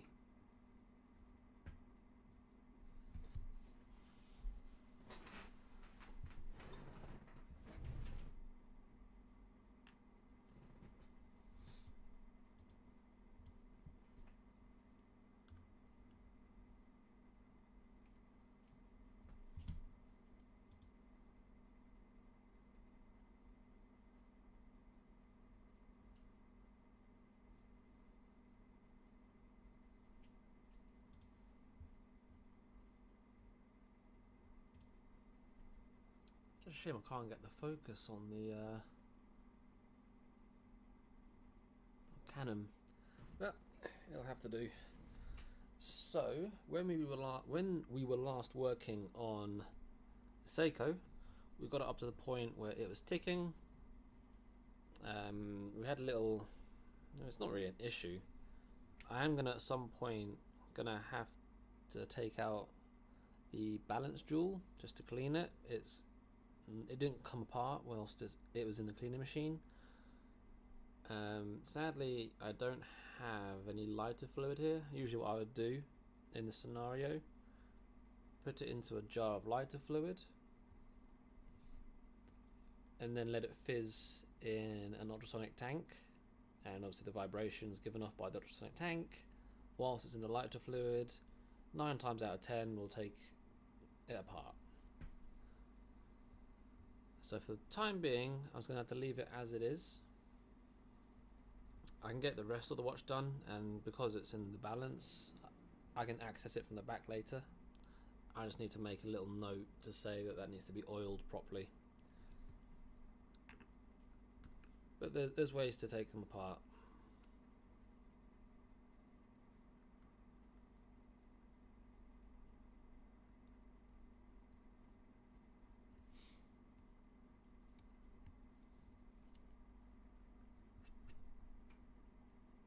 It was a little while ago since I stripped this down, so I'm just gonna look at some pictures I took, kind of like a refresher.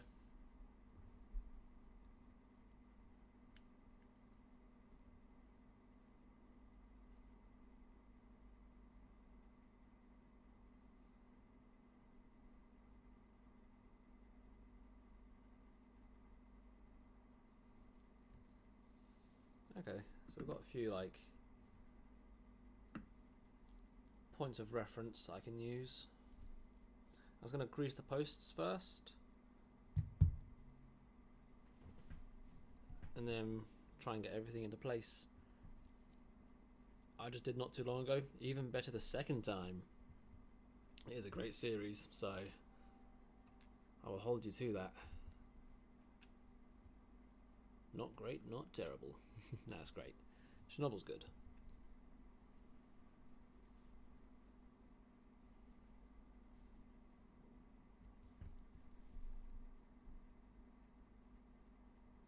It's not 3.6, it's 15,000.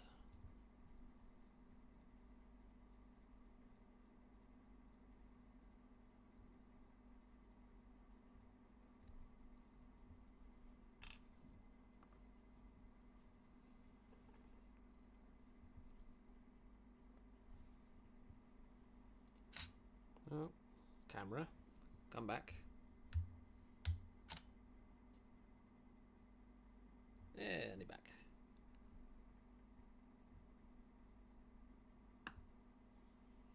That's the cannon pinion.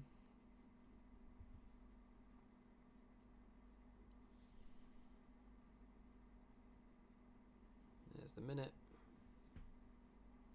I was going to lay out everything.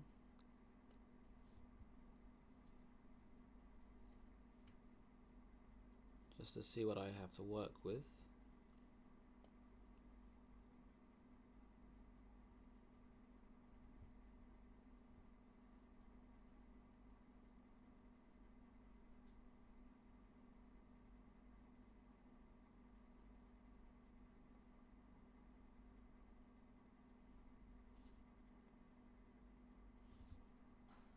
Try my best not to get any of the screws mixed up. This is what we have left of the Seiko, with the exception of the date disc, dial hands, and the rotor. Right, where's that picture I took?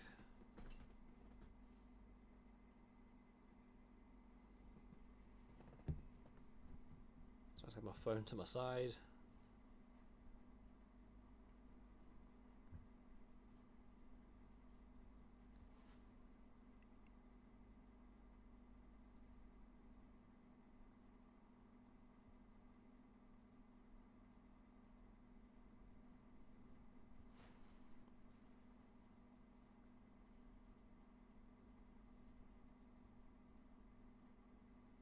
Yeah, if you're ever working on something you're not familiar with, make sure you take pictures. We've got some kind of reference to look back on.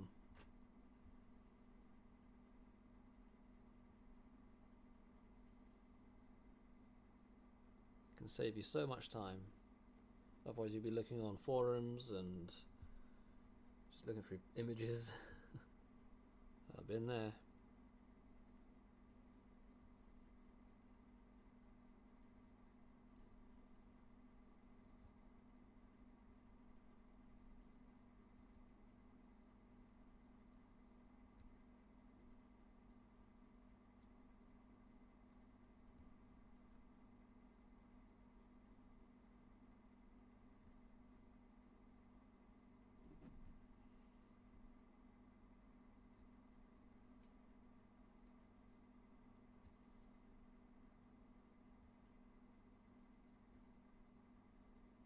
so that's going to fit like so. Alright, I need 2 hands for this now.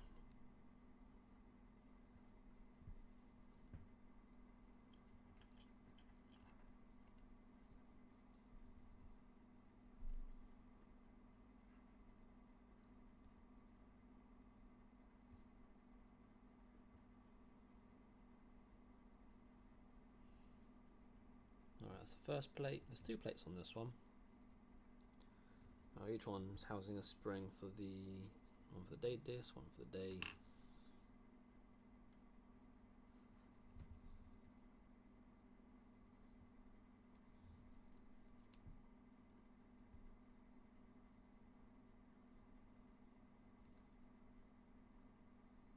Also, I've got other things I can work on later.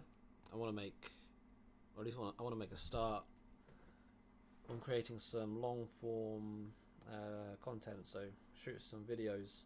I'm hoping with the Rolex I'll be able to make YouTube shorts, maybe at the Seiko as well, assuming I've got enough content. But I've got all of the live streams backed up, so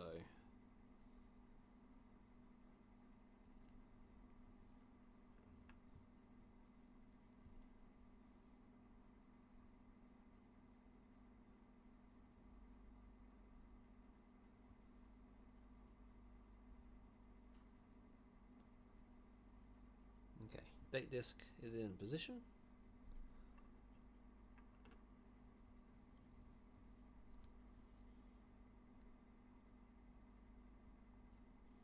Yeah, streaming on Sundays might be a bit more difficult.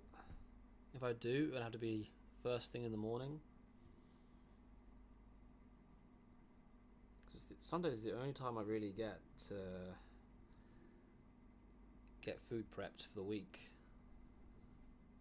So I do some meal prep Sundays. So maybe first thing in the morning if I'm up. If not, I'll be back on Monday.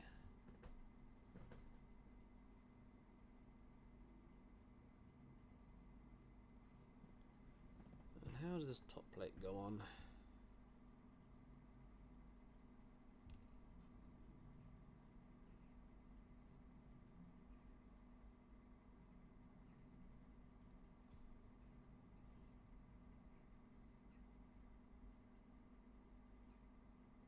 And that looks like it goes here.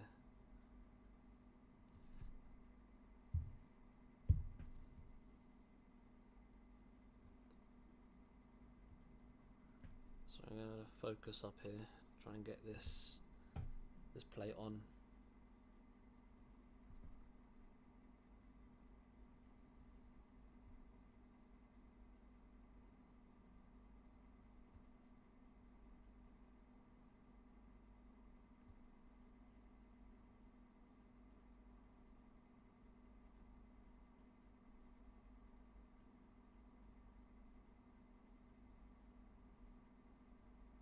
Okay, I think that's good.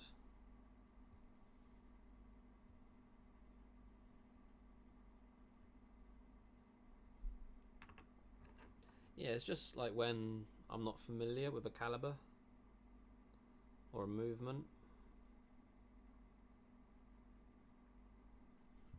it's just nice to have a point of reference to look back on, because it can be very easy to get something mixed up or how things are layered. So if I didn't have a picture, I could have got mixed up with which plate goes which way up. Eventually you'd figure it out, but it's just a way to save time, keep things a bit more streamlined. Quick reference to a picture. I see how it all goes, and we're good.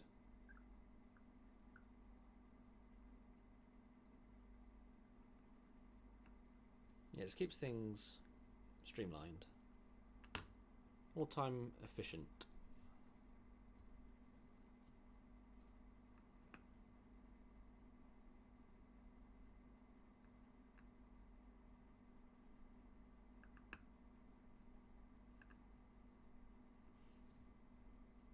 Yeah, I wouldn't say it's not hard. It's just getting familiar with the movement.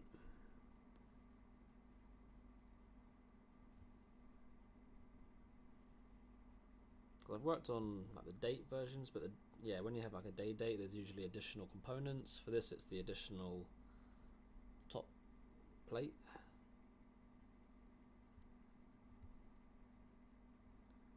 And now we've got the day disc.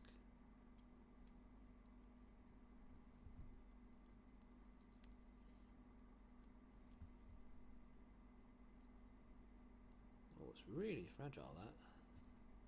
I thought it was a bit more solid.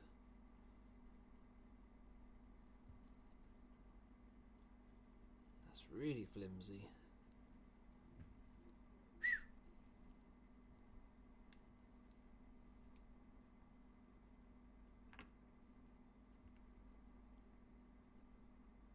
Oh, we've got a low battery. Give me 1 second, people. Let me just change that battery. So I've got 3 batteries, and I'll basically just run a cycle. One's charging, and I've got 2 I can use.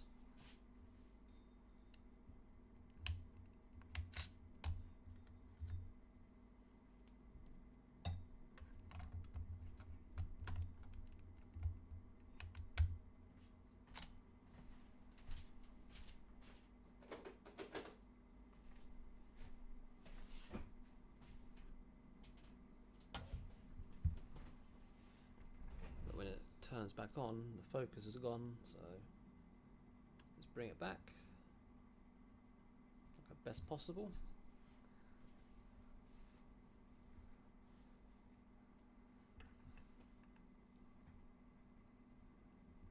Where were we?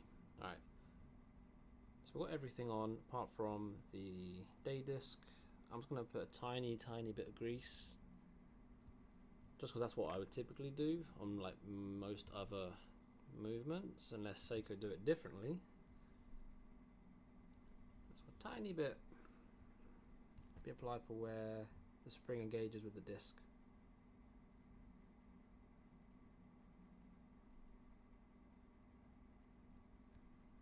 Don't need much.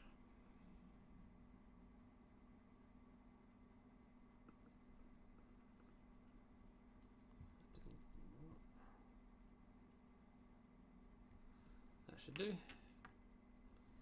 Just gonna have one last look at the picture before I put that disc down.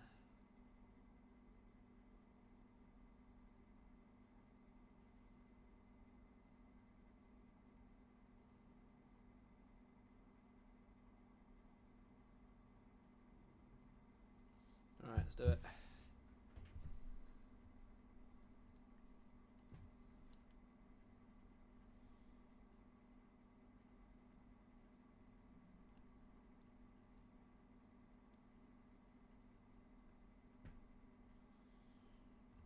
And Seiko use a C-clip, but it's not like your standard C-clip. It's right here. It's typically the C-clips you can just press into and it will clip on. Whereas this one you've got to press down because they're quite thick. So it doesn't really have the the flexibility to be pushed and bend round. So you got to press down. Quite thick.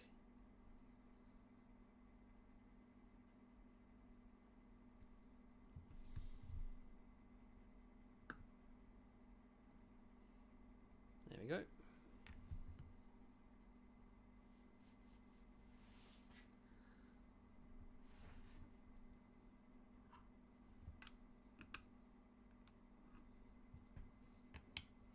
Just changing movement holders.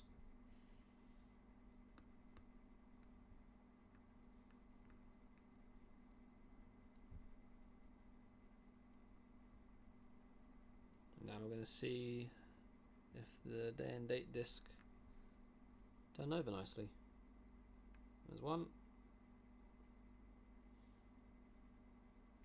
And there's 2. So there's a tiny bit of a delay. I'm not sure what tolerances Seiko work with.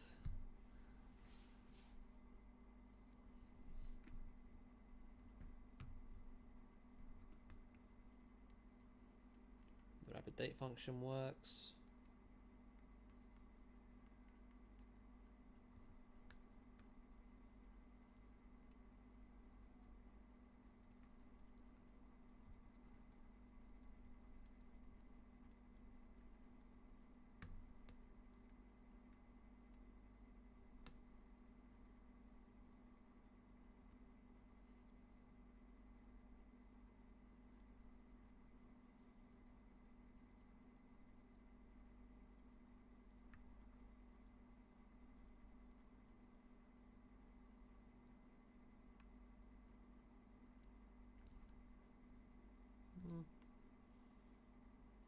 It's not lined perfectly.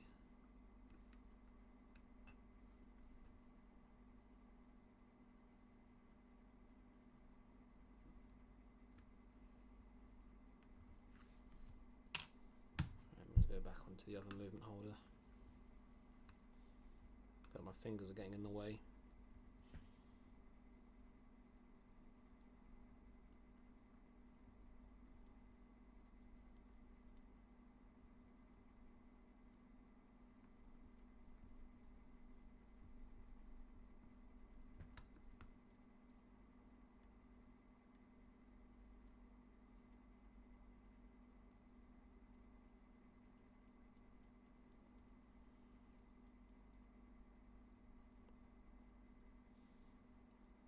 It's not lining up properly. Let me just have a little investigation.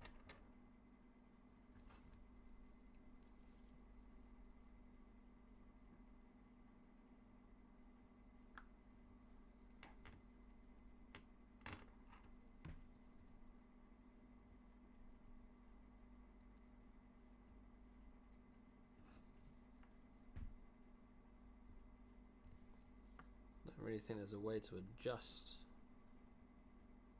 the centering. This might just be what we're going to have to work with.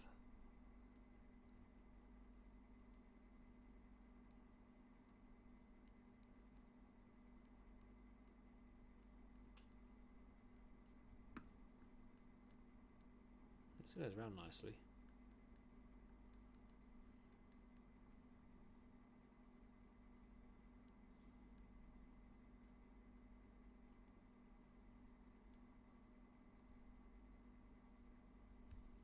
Let me just put a tiny bit of oil on one of the springs.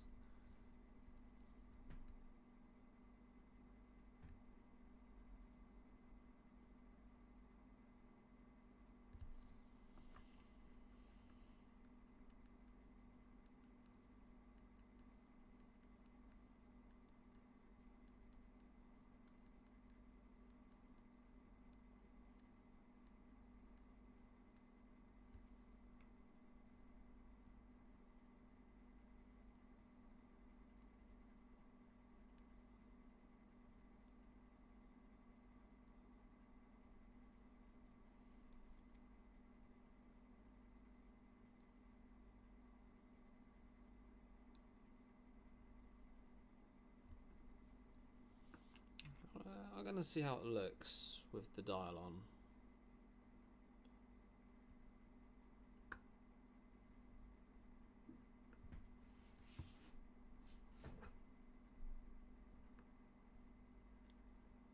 Oh, actually, this had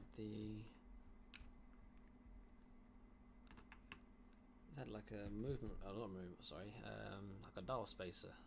Let me get that.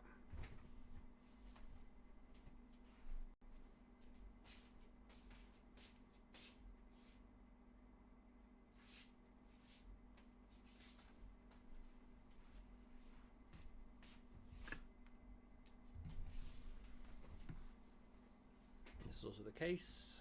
I've cleaned the main case, but I've not put the case back through the ultrasonic because we've got some print on the back. And I know when I was working with Oris, I learned the hard way. If you leave it in the ultrasonic for like a little bit too long, sometimes it can remove that print. So rather than risk it, I'm just going to hand clean it.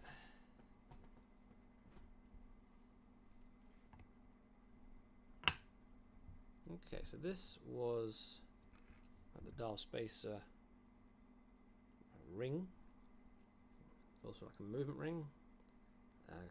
Got to try and figure out which way it goes on.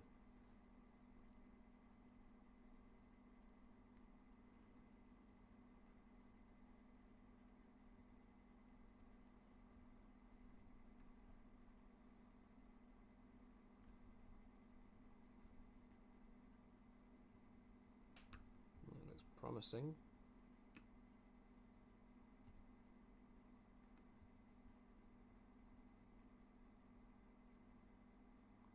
The disc's going to get in the way. Or does it come up from underneath?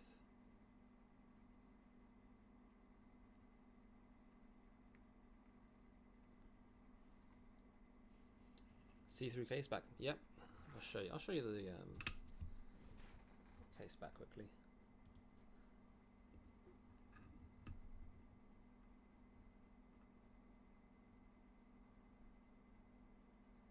So you see it's not been cleaned. What you see in the middle is grease. And that grease was from the rotor. So the rotor came loose and the grease that was in the middle kind of just got into the case back. Haven't cleaned it yet. I'm going to do it by hand. Just hit it with a cloth or something for the time being. Oop. Just try not to drop anything.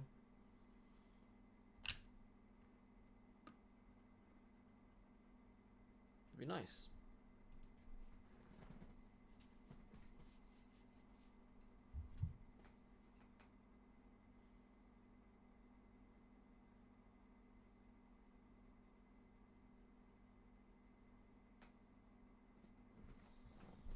Looking at pictures again, seeing if I have anything that can help me.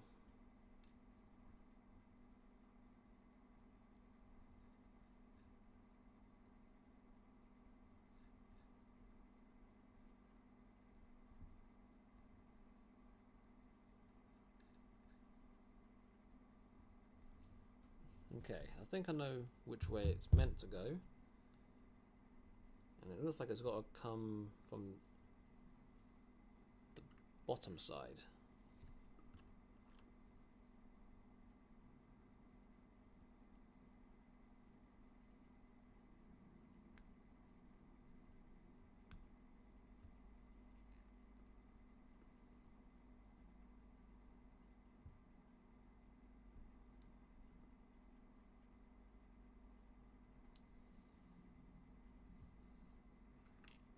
Oh dear, no Rolex, that's for sure.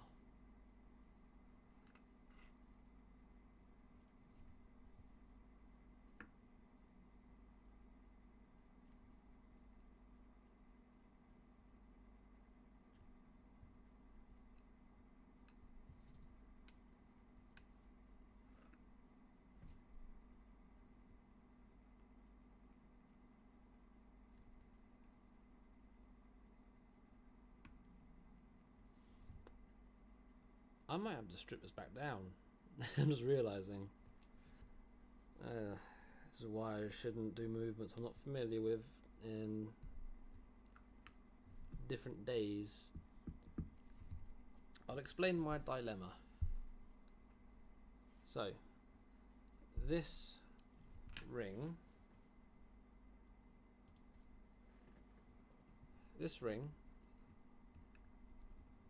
has got multiple purposes, it seems. So it's going to be the spacer for the dial. It's also got holes for the dial feet to go in. So up here you got one, and you got one in the opposite, just here. And that's where the dial feet sit, but you can see they protrude out quite a bit. And what's happening, or what my dilemma is I'm going to put it on, but those two parts are hitting the date disc. So I must have taken this ring off last after taking apart the day and date disc setup. So I'm going to have basically strip this back down, fit that movement ring or dial spacer, whatever you want to call it, and then reassemble it back. 1 step forward, 2 steps back. We'll get there though. Sadly, it's not fresh in my brain when I've done the strip down, so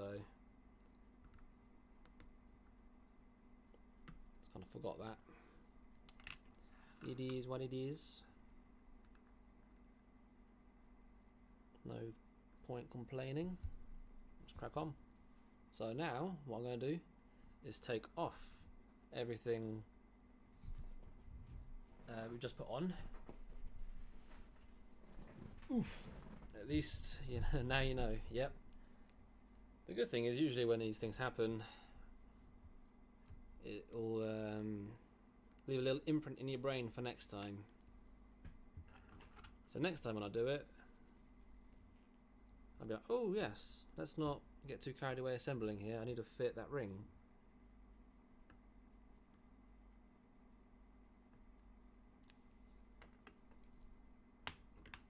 It's a little nugget of information for later. That's how I see it.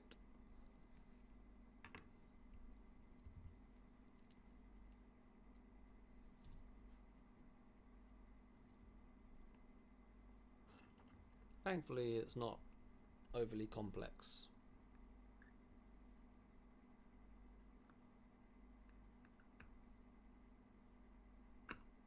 Oh, careful.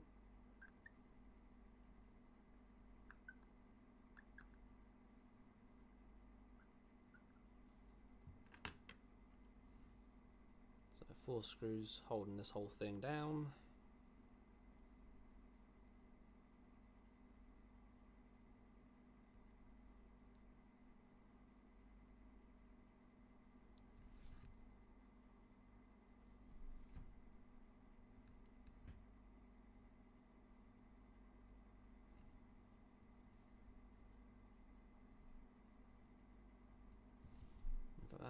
That's actually as far as I need to go. I don't need to go any further than that. I just needed the date disc out. There's 2 slots, 2 grooves in the base plate.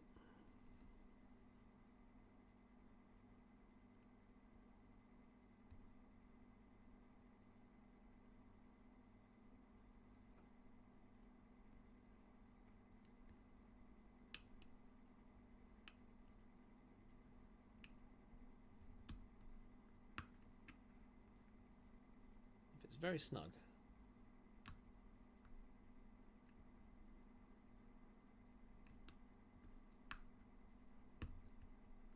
That stretches. There we go.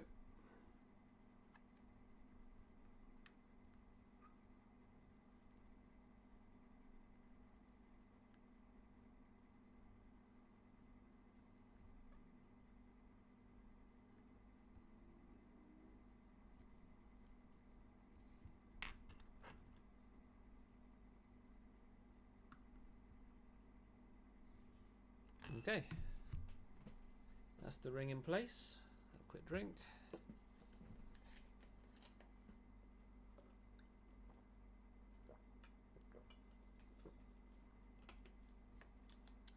And now we've got to reassemble what we just took apart.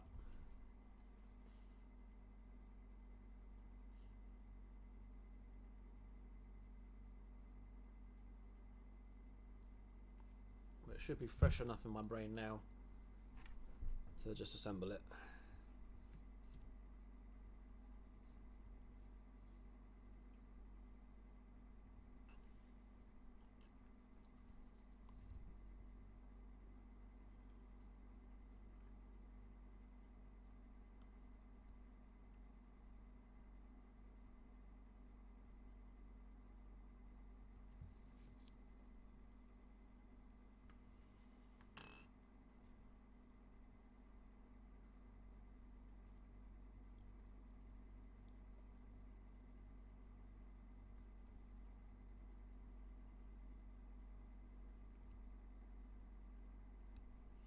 Wasn't too bad? Nah, not at all. It's a very mild inconvenience really. Nothing to stress over.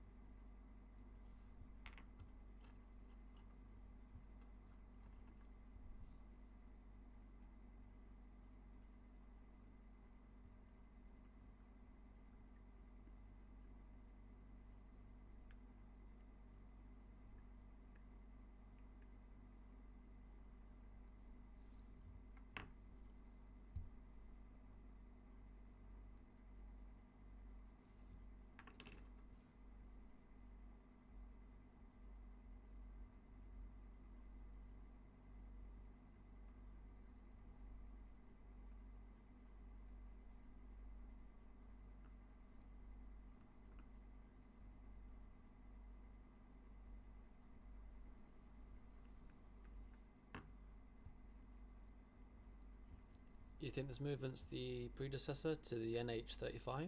Could very well be. I'm not too familiar with the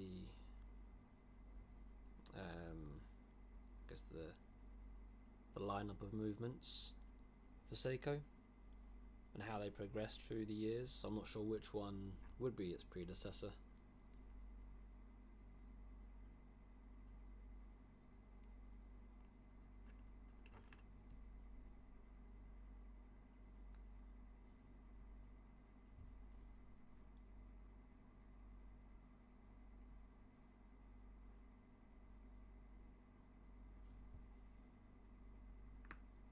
Okay, we're now back to where we were, but now we have the ring in place.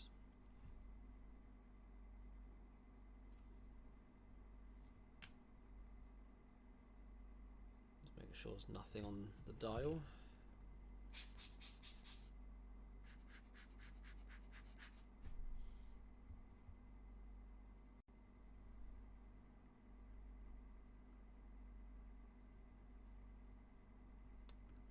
Okay, that's why. Okay, I've been very silly. I thought that it wasn't lining up because I'm always looking at 3 o'clock where the stem is, but the stem is down at 4 o'clock, so it was all lopsided from where I was thinking the date window would be, the day and date window. Okay, that makes sense. Me being a potato, which happens more often than you think.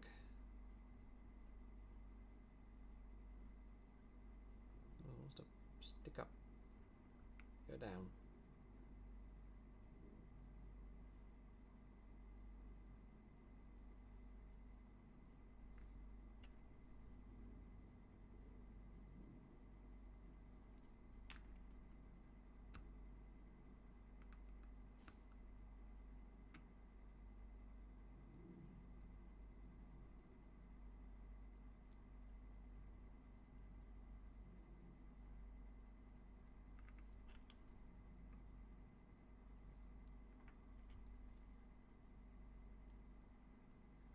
I think we've got a high spot somewhere. And the dial's not.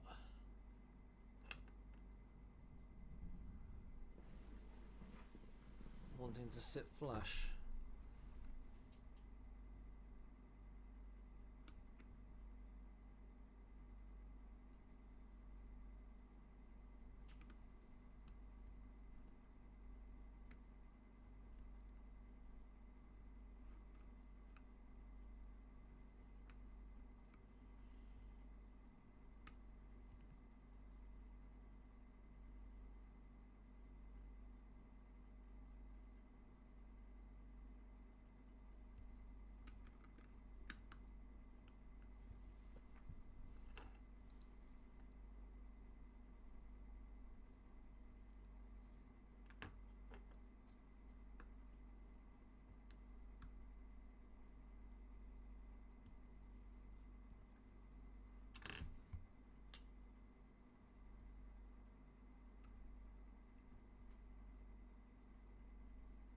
Okay, I think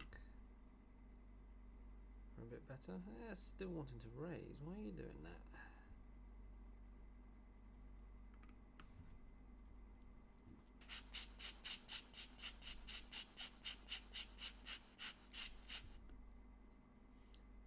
that speed gauge on the dial.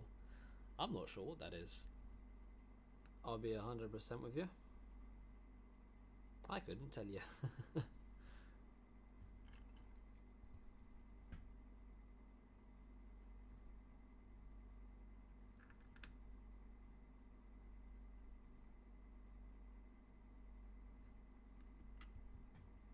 Yeah, one area of the dial wants to like pop up. Not a major issue, it's just a question of why. Because everything looks level and flush.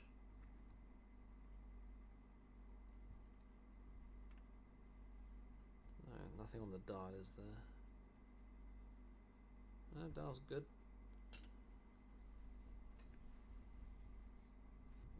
See some more dust.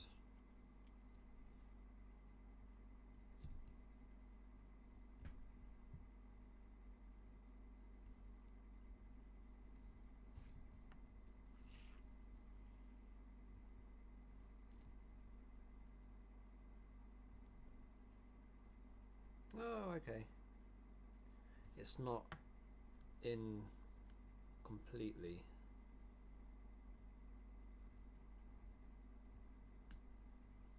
There we go.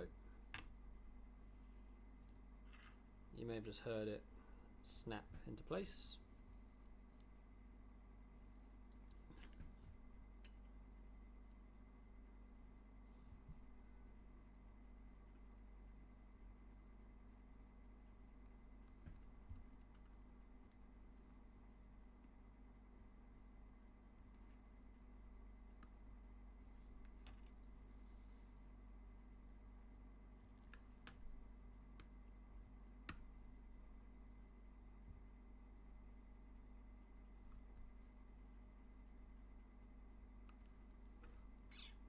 Trying to get his dial lined up properly.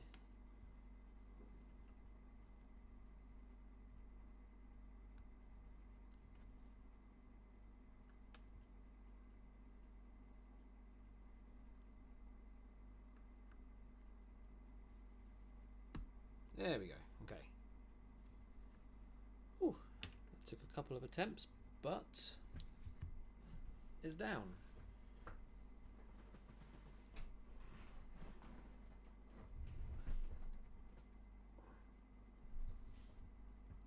So that ring that we put in, it wasn't quite in position.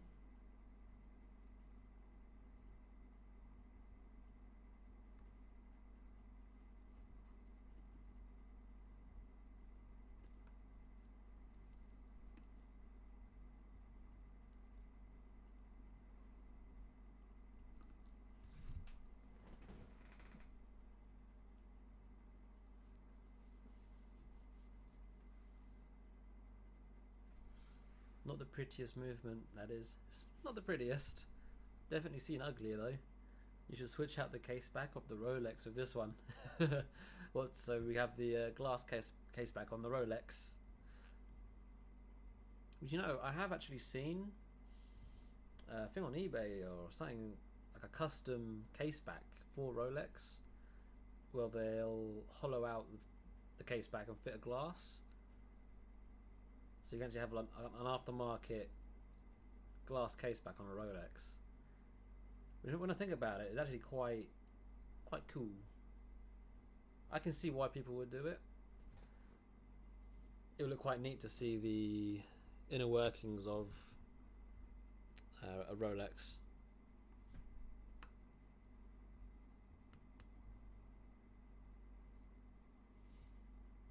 Very cool indeed.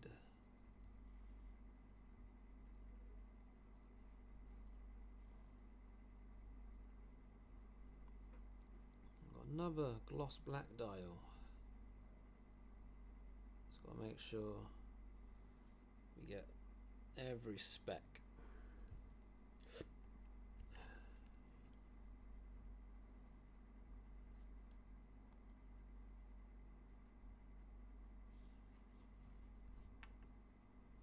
we'll set the hands.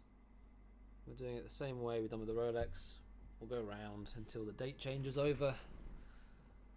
There seems to be a bit of a delay between the day and the date disc, but it's quite minimal. So I'll probably go when the first changeover happens, which I believe was the date. We'll find out.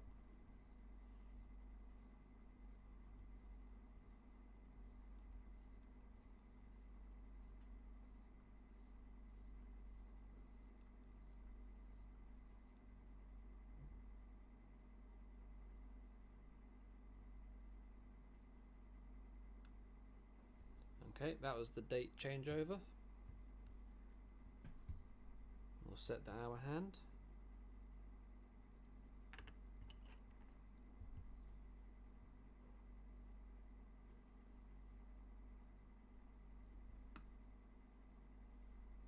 I'm not going to be as picky in terms of how close I'm going to get the changeover happening. Oh, camera went. Camera's back.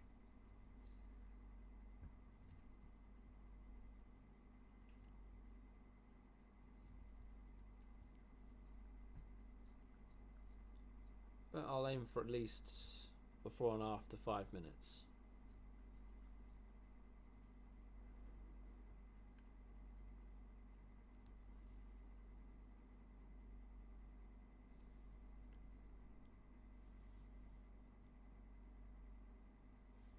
And I'll set the minute.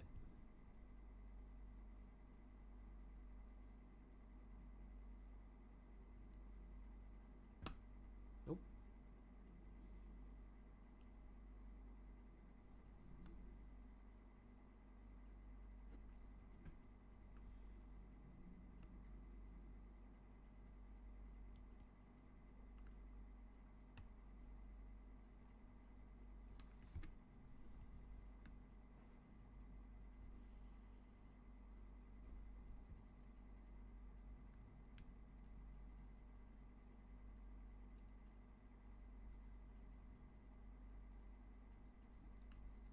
Okay, looks like our minute is a tiny bit ahead.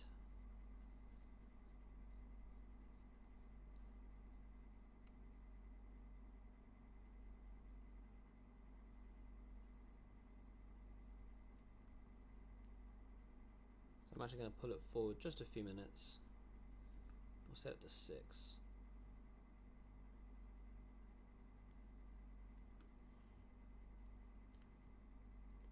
So I've got the hour hand pointing at 6. I'm going to set the minute hand now to 12.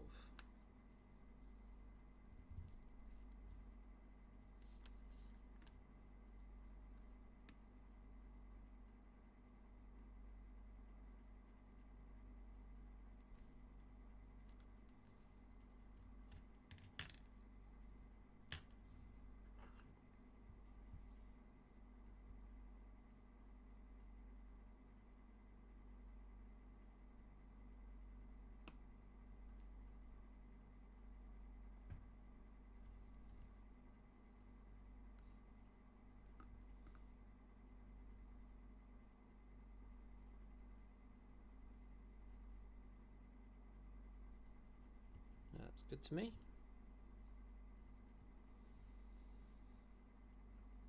What clearance between the hour and minute.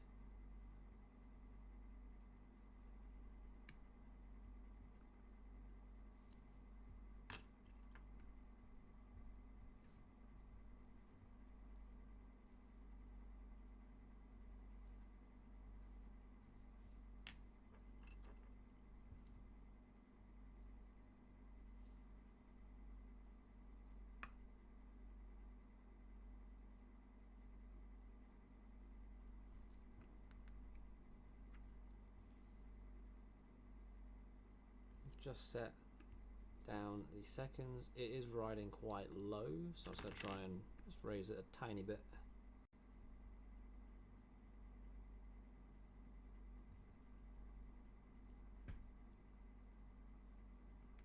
bit more.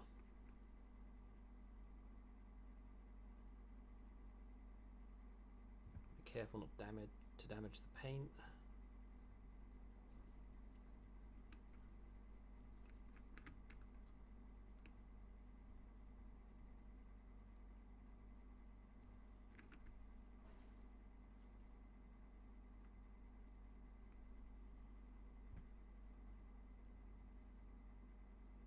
Okay, we've got some clearance. Might just do a bit more in a sec. By the way, are you wearing a loop or something more advanced? No, I don't typically wear. I say I don't typically wear. I don't wear a loop. What you'll sometimes see is this. So this is my eyeglass. This is a 12. Typically, I'd only ever use the 12. And most of the time I'd be eyeballing just without any kind of magnification. But you'll know when I'm wearing, or not wearing, sorry, when I'm using my eyeglass, my magnifier, whatever you want to call it, because you'll see it in frame. I'll get right close to the movement. Usually be for oiling or investigating, but I don't think I've actually used it for a little while, so I've just been going just off by my eyes. But yeah, I use the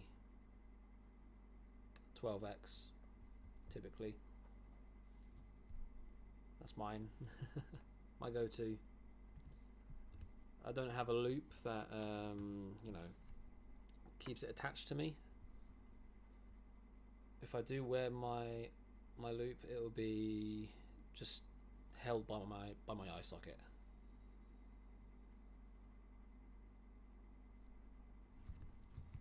No loop for me.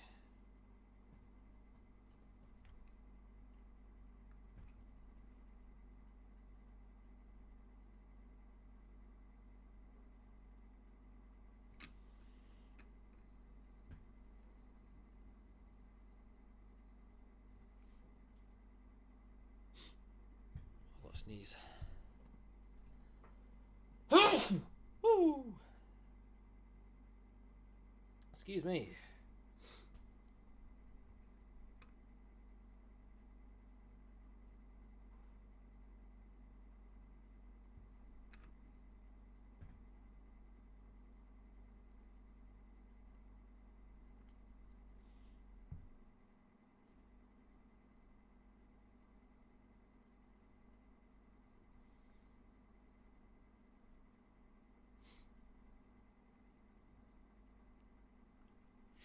Interesting. So no magnification at all usually? No. No, I don't usually use magnification unless as I said, oiling, inspecting, or wanting to get in close. So right now, when I'm setting the hands, or I'm putting the train together, or kind of assembling in general, I will not use any magnification.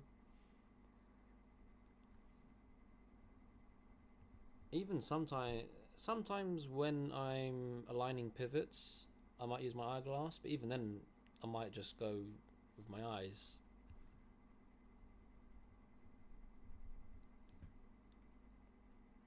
Rather than magnification. Okay, dial hands are on.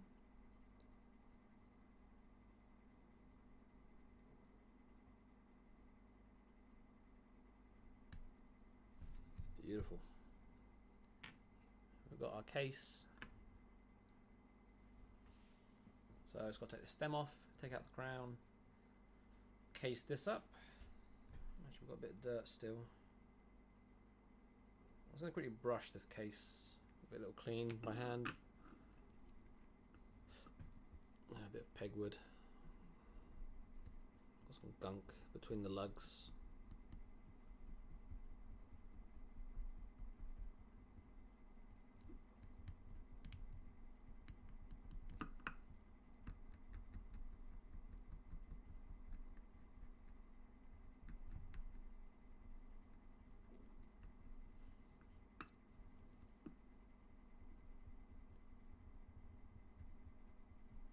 what I should do, I should probably just keep my eyeglass in frame. So anytime you see me pick it up, you know exactly when I'm using it.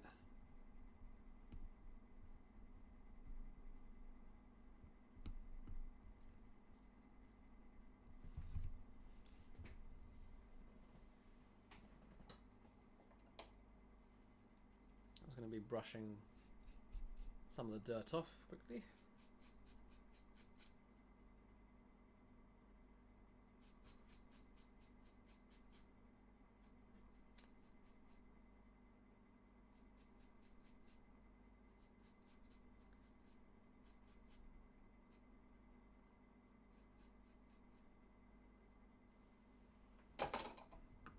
There we go.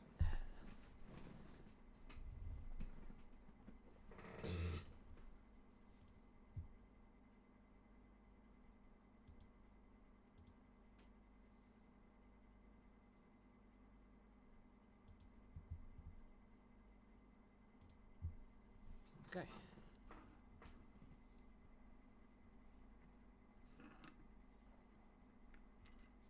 Just going to take out the stem again.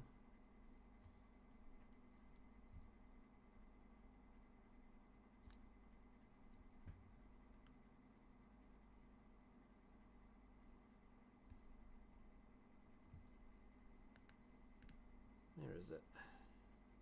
Oh, there it is.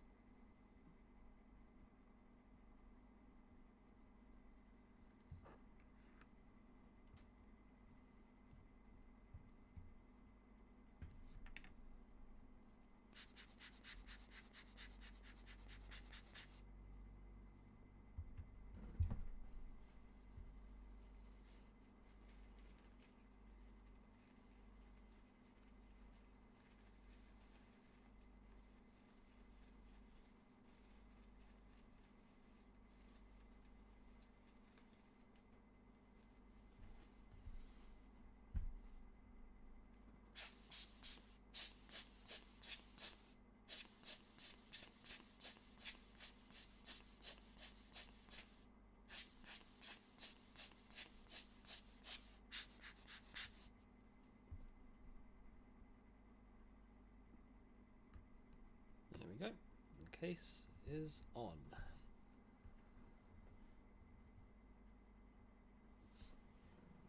Is that just personal preference, or is that usual in your field?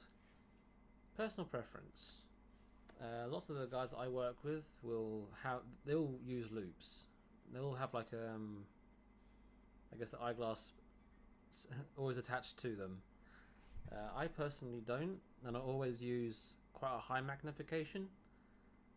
I remember when I was applying for the job and I was doing the bench test, one of the other watchmakers was critiquing the magnification that I was using for doing certain parts of the service, which I found quite strange. Everyone's got a different preference to how they approach, I guess, servicing, what eyeglasses they use, tools and everything. But you get some people that are a bit funny about it. I personally don't use a loop. I don't really use my eyeglass all too often.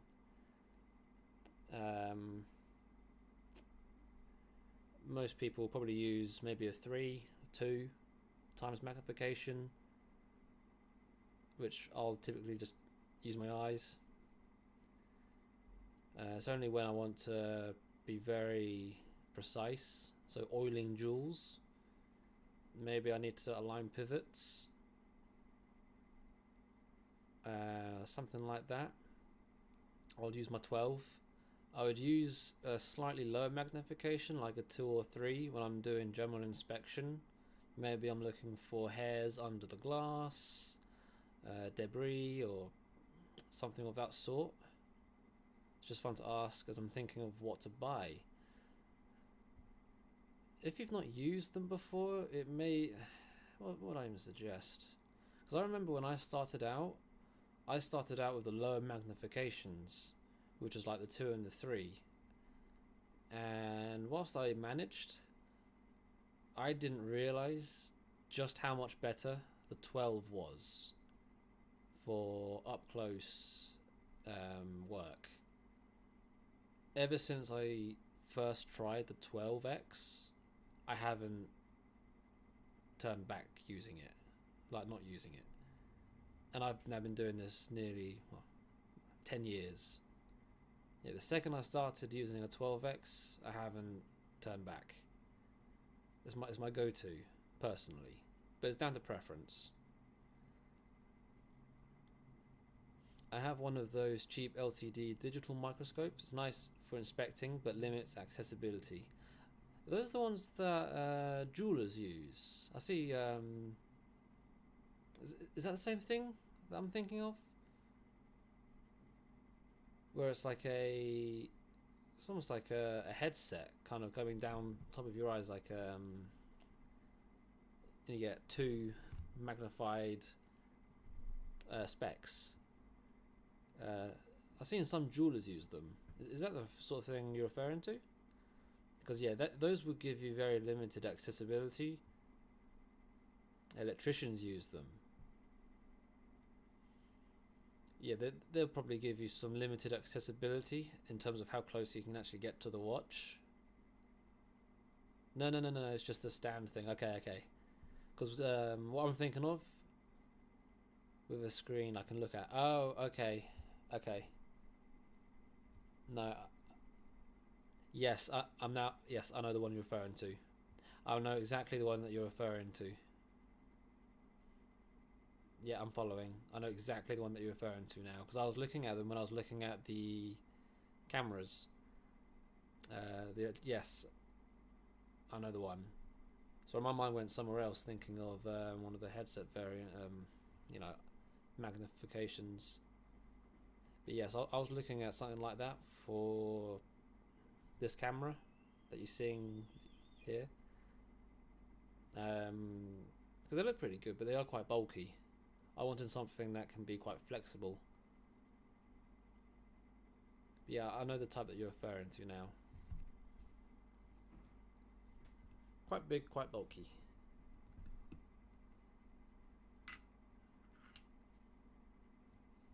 Okay.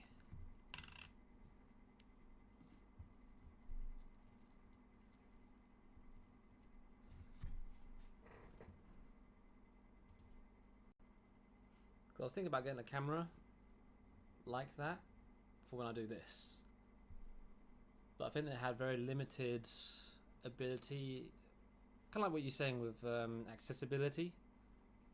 It would have to be right over me, whereas this I can actually have a bit of a distance away.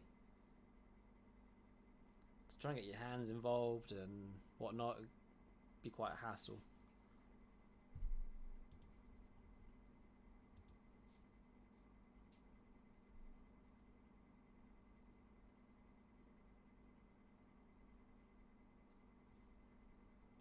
Right. Let's get this cased up.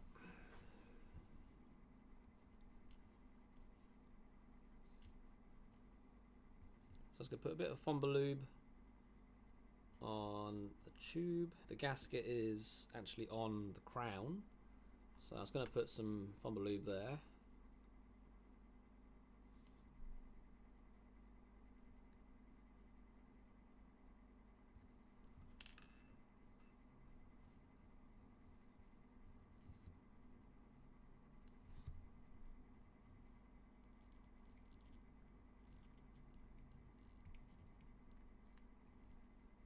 Just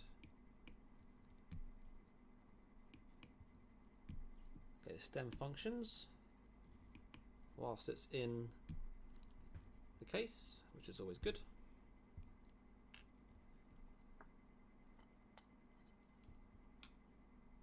Now for the rotor. So the Seiko have a very interesting automatic system. So if you remember when we've done the Rolex, it had its own independent automatic function which could be taken off independently of the main movement, whereas with Seiko it's all like integrated into the train almost.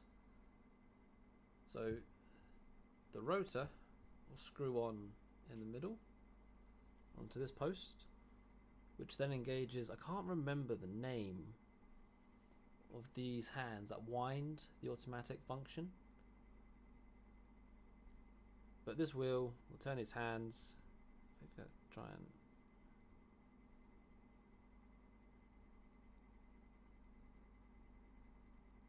there you go, you can see it's turning. That will engage here. What's this referred to as? It could be like an intermediate winding wheel or something of the sort, which then engages straight into the ratchet wheel. It's a very interesting design. It's got to be pretty efficient because there's no manual winding function.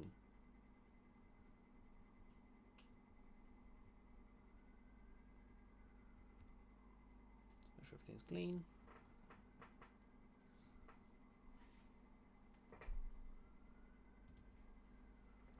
Damn, is that battery low as well?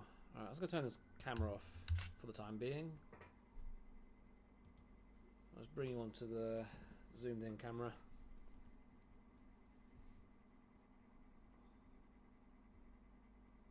And there isn't a screw to hold the rotor in place because the bearing itself is the screw.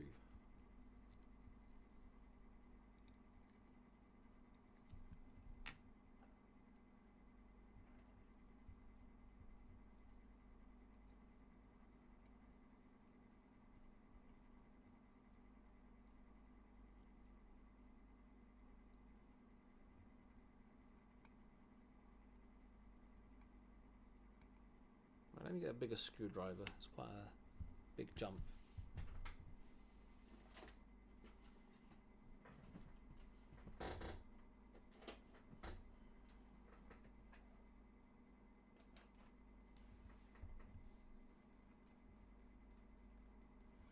That'll do.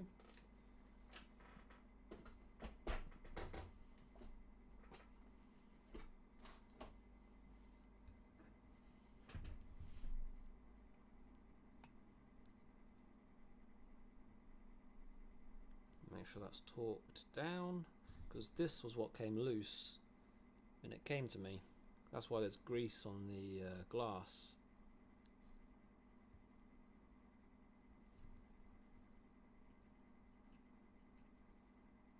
And I haven't forgotten, I do need to work on that jewel a little bit, but thankfully there's easy access, so I'm not too worried about that. And lastly, I'm just going to put some oil on the ball bearings.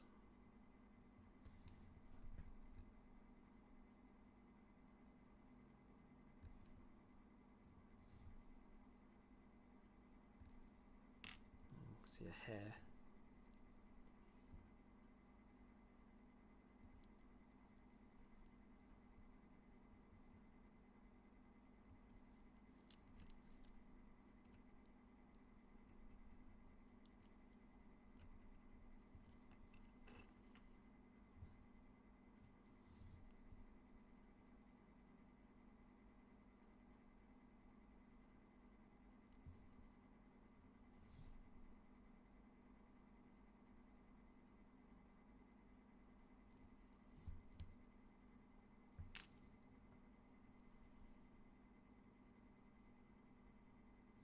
Okay, right, let me just change the battery again.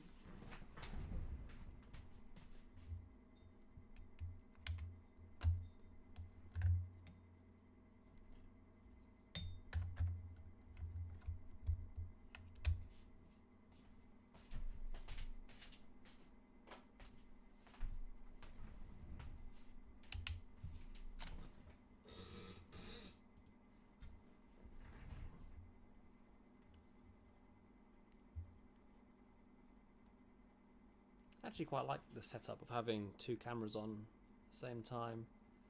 That way you can kind of get the close-up version and also a more pulled out angle as well. Alright, I was going to clean this by hand. We've got some oil on the back. I'm just going to clean up a little bit. Clean off the oil. Any residue. We'll get this case back on.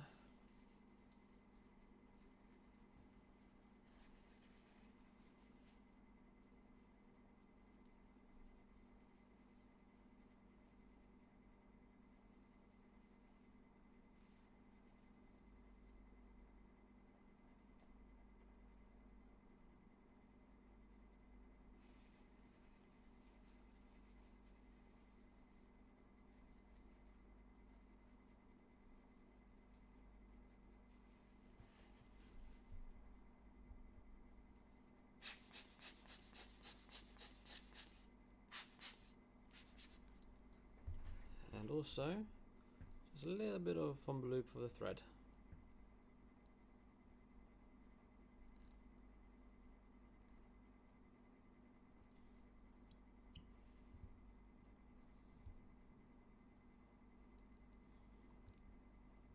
Yeah, a little bit on top, it could be for the gasket.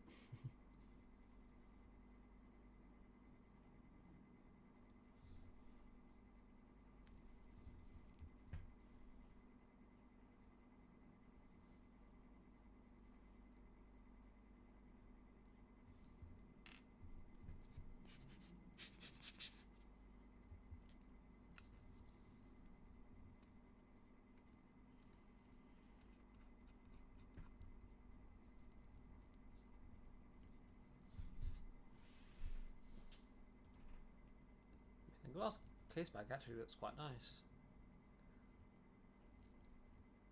I do like being able to see inside the movement or a part of the movement. I'd really love to own like a open heart watch. I see the Zenith El Primero have a lovely open heart dial. It's one of the ones I'd love to get. Zenith El Primero, chronograph, open heart, beautiful watch.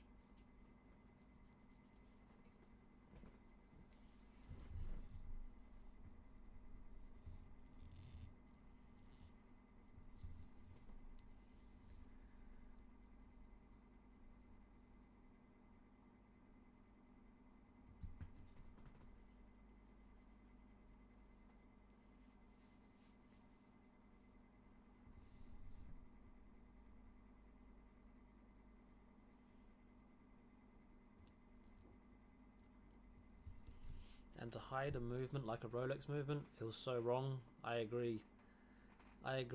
Which is why I was also looking at glass casebacks, aftermarket casebacks. I have a few watches that show balances. I have a soft spot for those. I think it's really cool to see the balance working in like an open heart. I think it's a really cool feature. I don't mind skeletons, but I prefer. Don't see too much. I like the open heart just because it's enough. It's subtle, and it looks nice. Personally. All right, I was going to set the time, and that will be the Seiko done.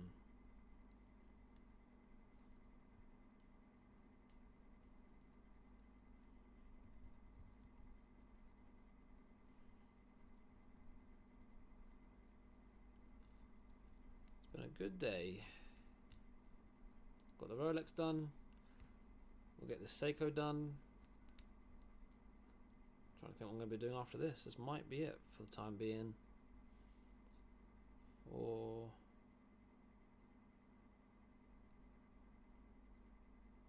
$26. Let's go for 27. I have a skeleton too, but it is indeed too much. I see the appeal for it, but also I like things to be subtle, which is also why I could never own like a fully iced out watch. You know how people will buy Rolexes and then just cover them in diamonds.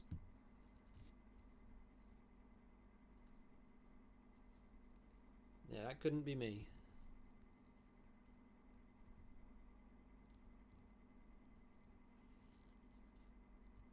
It had to be subtle. Maybe some diamonds here and there in the bezel, maybe in the lugs. Even then, I think the lugs would be a bit too much for me. I've seen some presidential bracelets where it's only the center of the bracelet.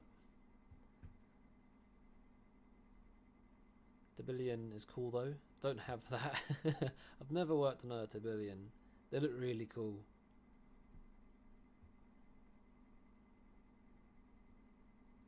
I'm not smart enough to work on them though. That's an advanced set, I think. I'll stick with what I've got though. Yeah, so let's get this next to the Rolex.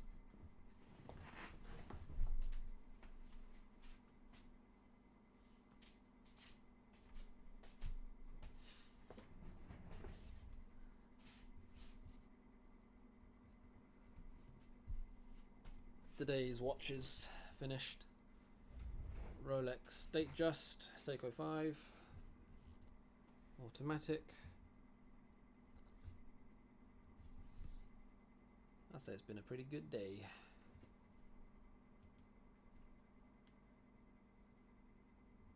Just need to monitor the Rolex a little bit. Just make sure that there isn't any issues with that escapement. Have a quick drink.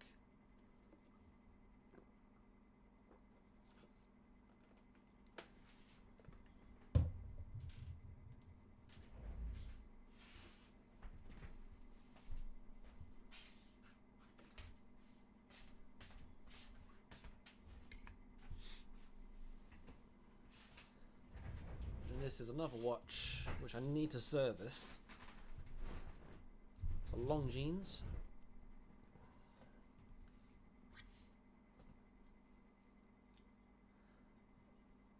What watches do I own currently? Oh, funny you say that. I'm about to get onto that subject. I don't own many. So this is one of mine. Oh, try not to hit it too hard on the bench. I've got a Longines automatic running the 2892 automatic. It's like a classic. Hang on.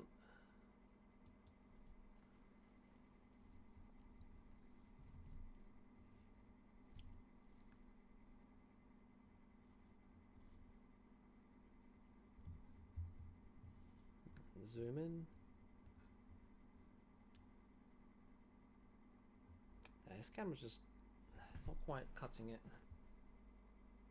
We'll stick to zoom cam. As I call it that. There we go.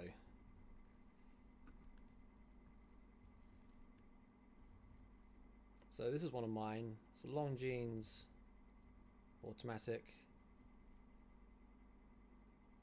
Very simple. Classic feel, 2892 movement automatic, very clean, basic dial. Yeah, lovely blue hands. Got this one with box papers and everything. I serviced it a little while ago. Had an issue with the automatic. I think it's got other issues. This was a little while ago though, so something else might have gone wrong. But we've got, yeah, this Longines.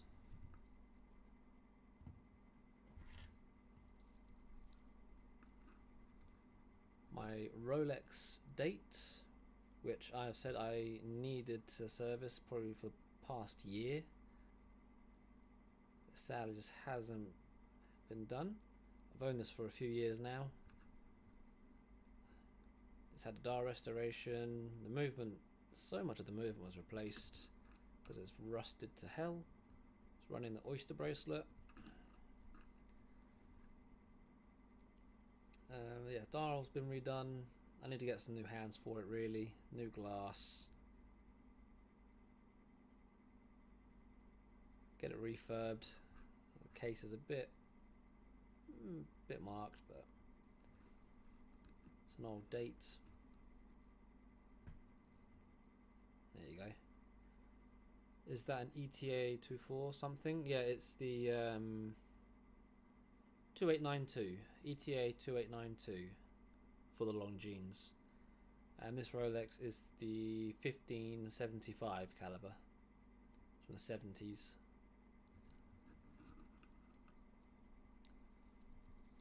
So those are the two that I would wear. I do own a few other bits. I'll show you some of the other projects I've got going. And these are watches that I own. One second. I'll put these to a side.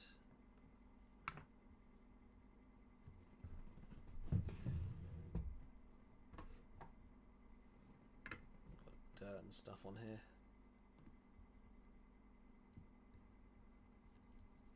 I think I've shown this one before on stream. It's JW Benson cushion watch. I want to make a video of this one. Got a remake, 2 lugs, gold case. Got very, very thin. So it's a bit, yeah, there you go. You can see some damage where it's got really thin, it's pierced. So it needs packing and filling. Oh, I myself have got a Seiko 5. I think I remember I bought this with another Seiko. So I got the Seiko 5 day date.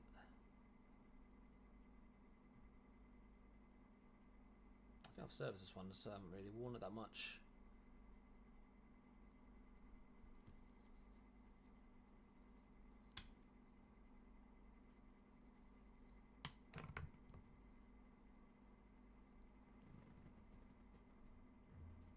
I've got a few other bits. I've got an old Amiga.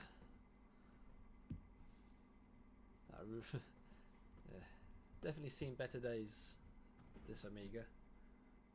Yeah, I know the 1603. Oh yes.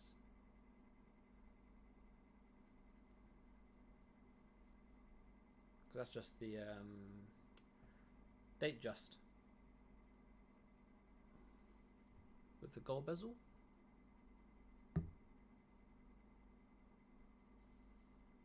Trying to remember, yeah, that's the date just with the gold bezel, 1603.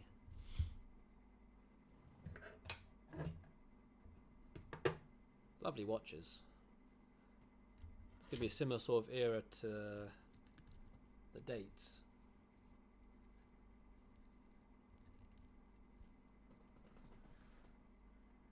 But my understanding is if the reference ends in a 3, it's a gold bezel.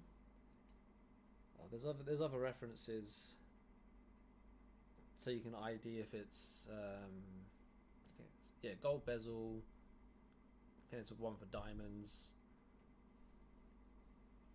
I can't remember what the other numbers within the reference mean, but they have their own meaning. Silver dial and all. Oh yes. Would you go for yellow gold bezel? Yellow gold bezel, silver dial, stainless steel case. On a Jubilee bracelet. That's the most common setup I think I've seen. The date just on a Jubilee, yellow gold bezel, silver dial.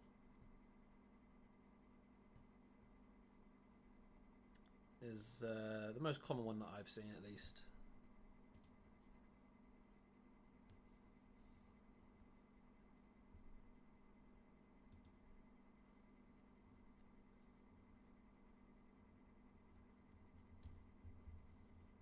Zoom it back out.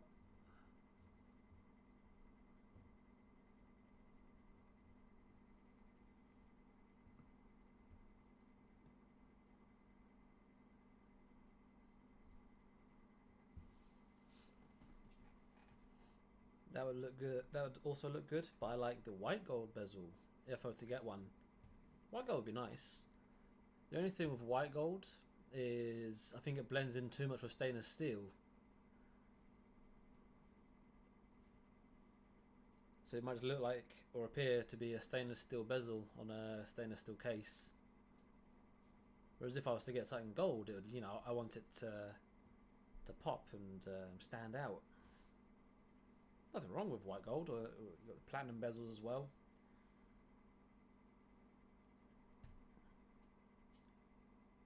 Yeah. Right, I'm probably going to call that a day now. It's been, what, 3 hours? Just a bit over. I've got some other bits to do, but we've got what I said we were going to do today. We've got the Rolex date just done, as well as the Seiko. I'm thinking tomorrow what I might do is that long jeans I was showing you, I need to get it serviced. So I might make a start on that tomorrow. I will be picking up some more work this afternoon. So we may have a fair bit tomorrow morning. If I do go live tomorrow, it will be in the morning. We will see. But yeah. Thank you everyone for tuning in. I hope you have a wonderful weekend. I will aim to be live tomorrow morning. It'll be a quick one tomorrow. It won't be a long one. I say that, but we'll see how the day goes. Today we've done what? 3 hours 20. So, yeah. It's been a good day. Thank you all for tuning in. Have a wonderful weekend. I'll aim to be online tomorrow. So I'll catch you then. Alright. Thank you everybody. Goodbye.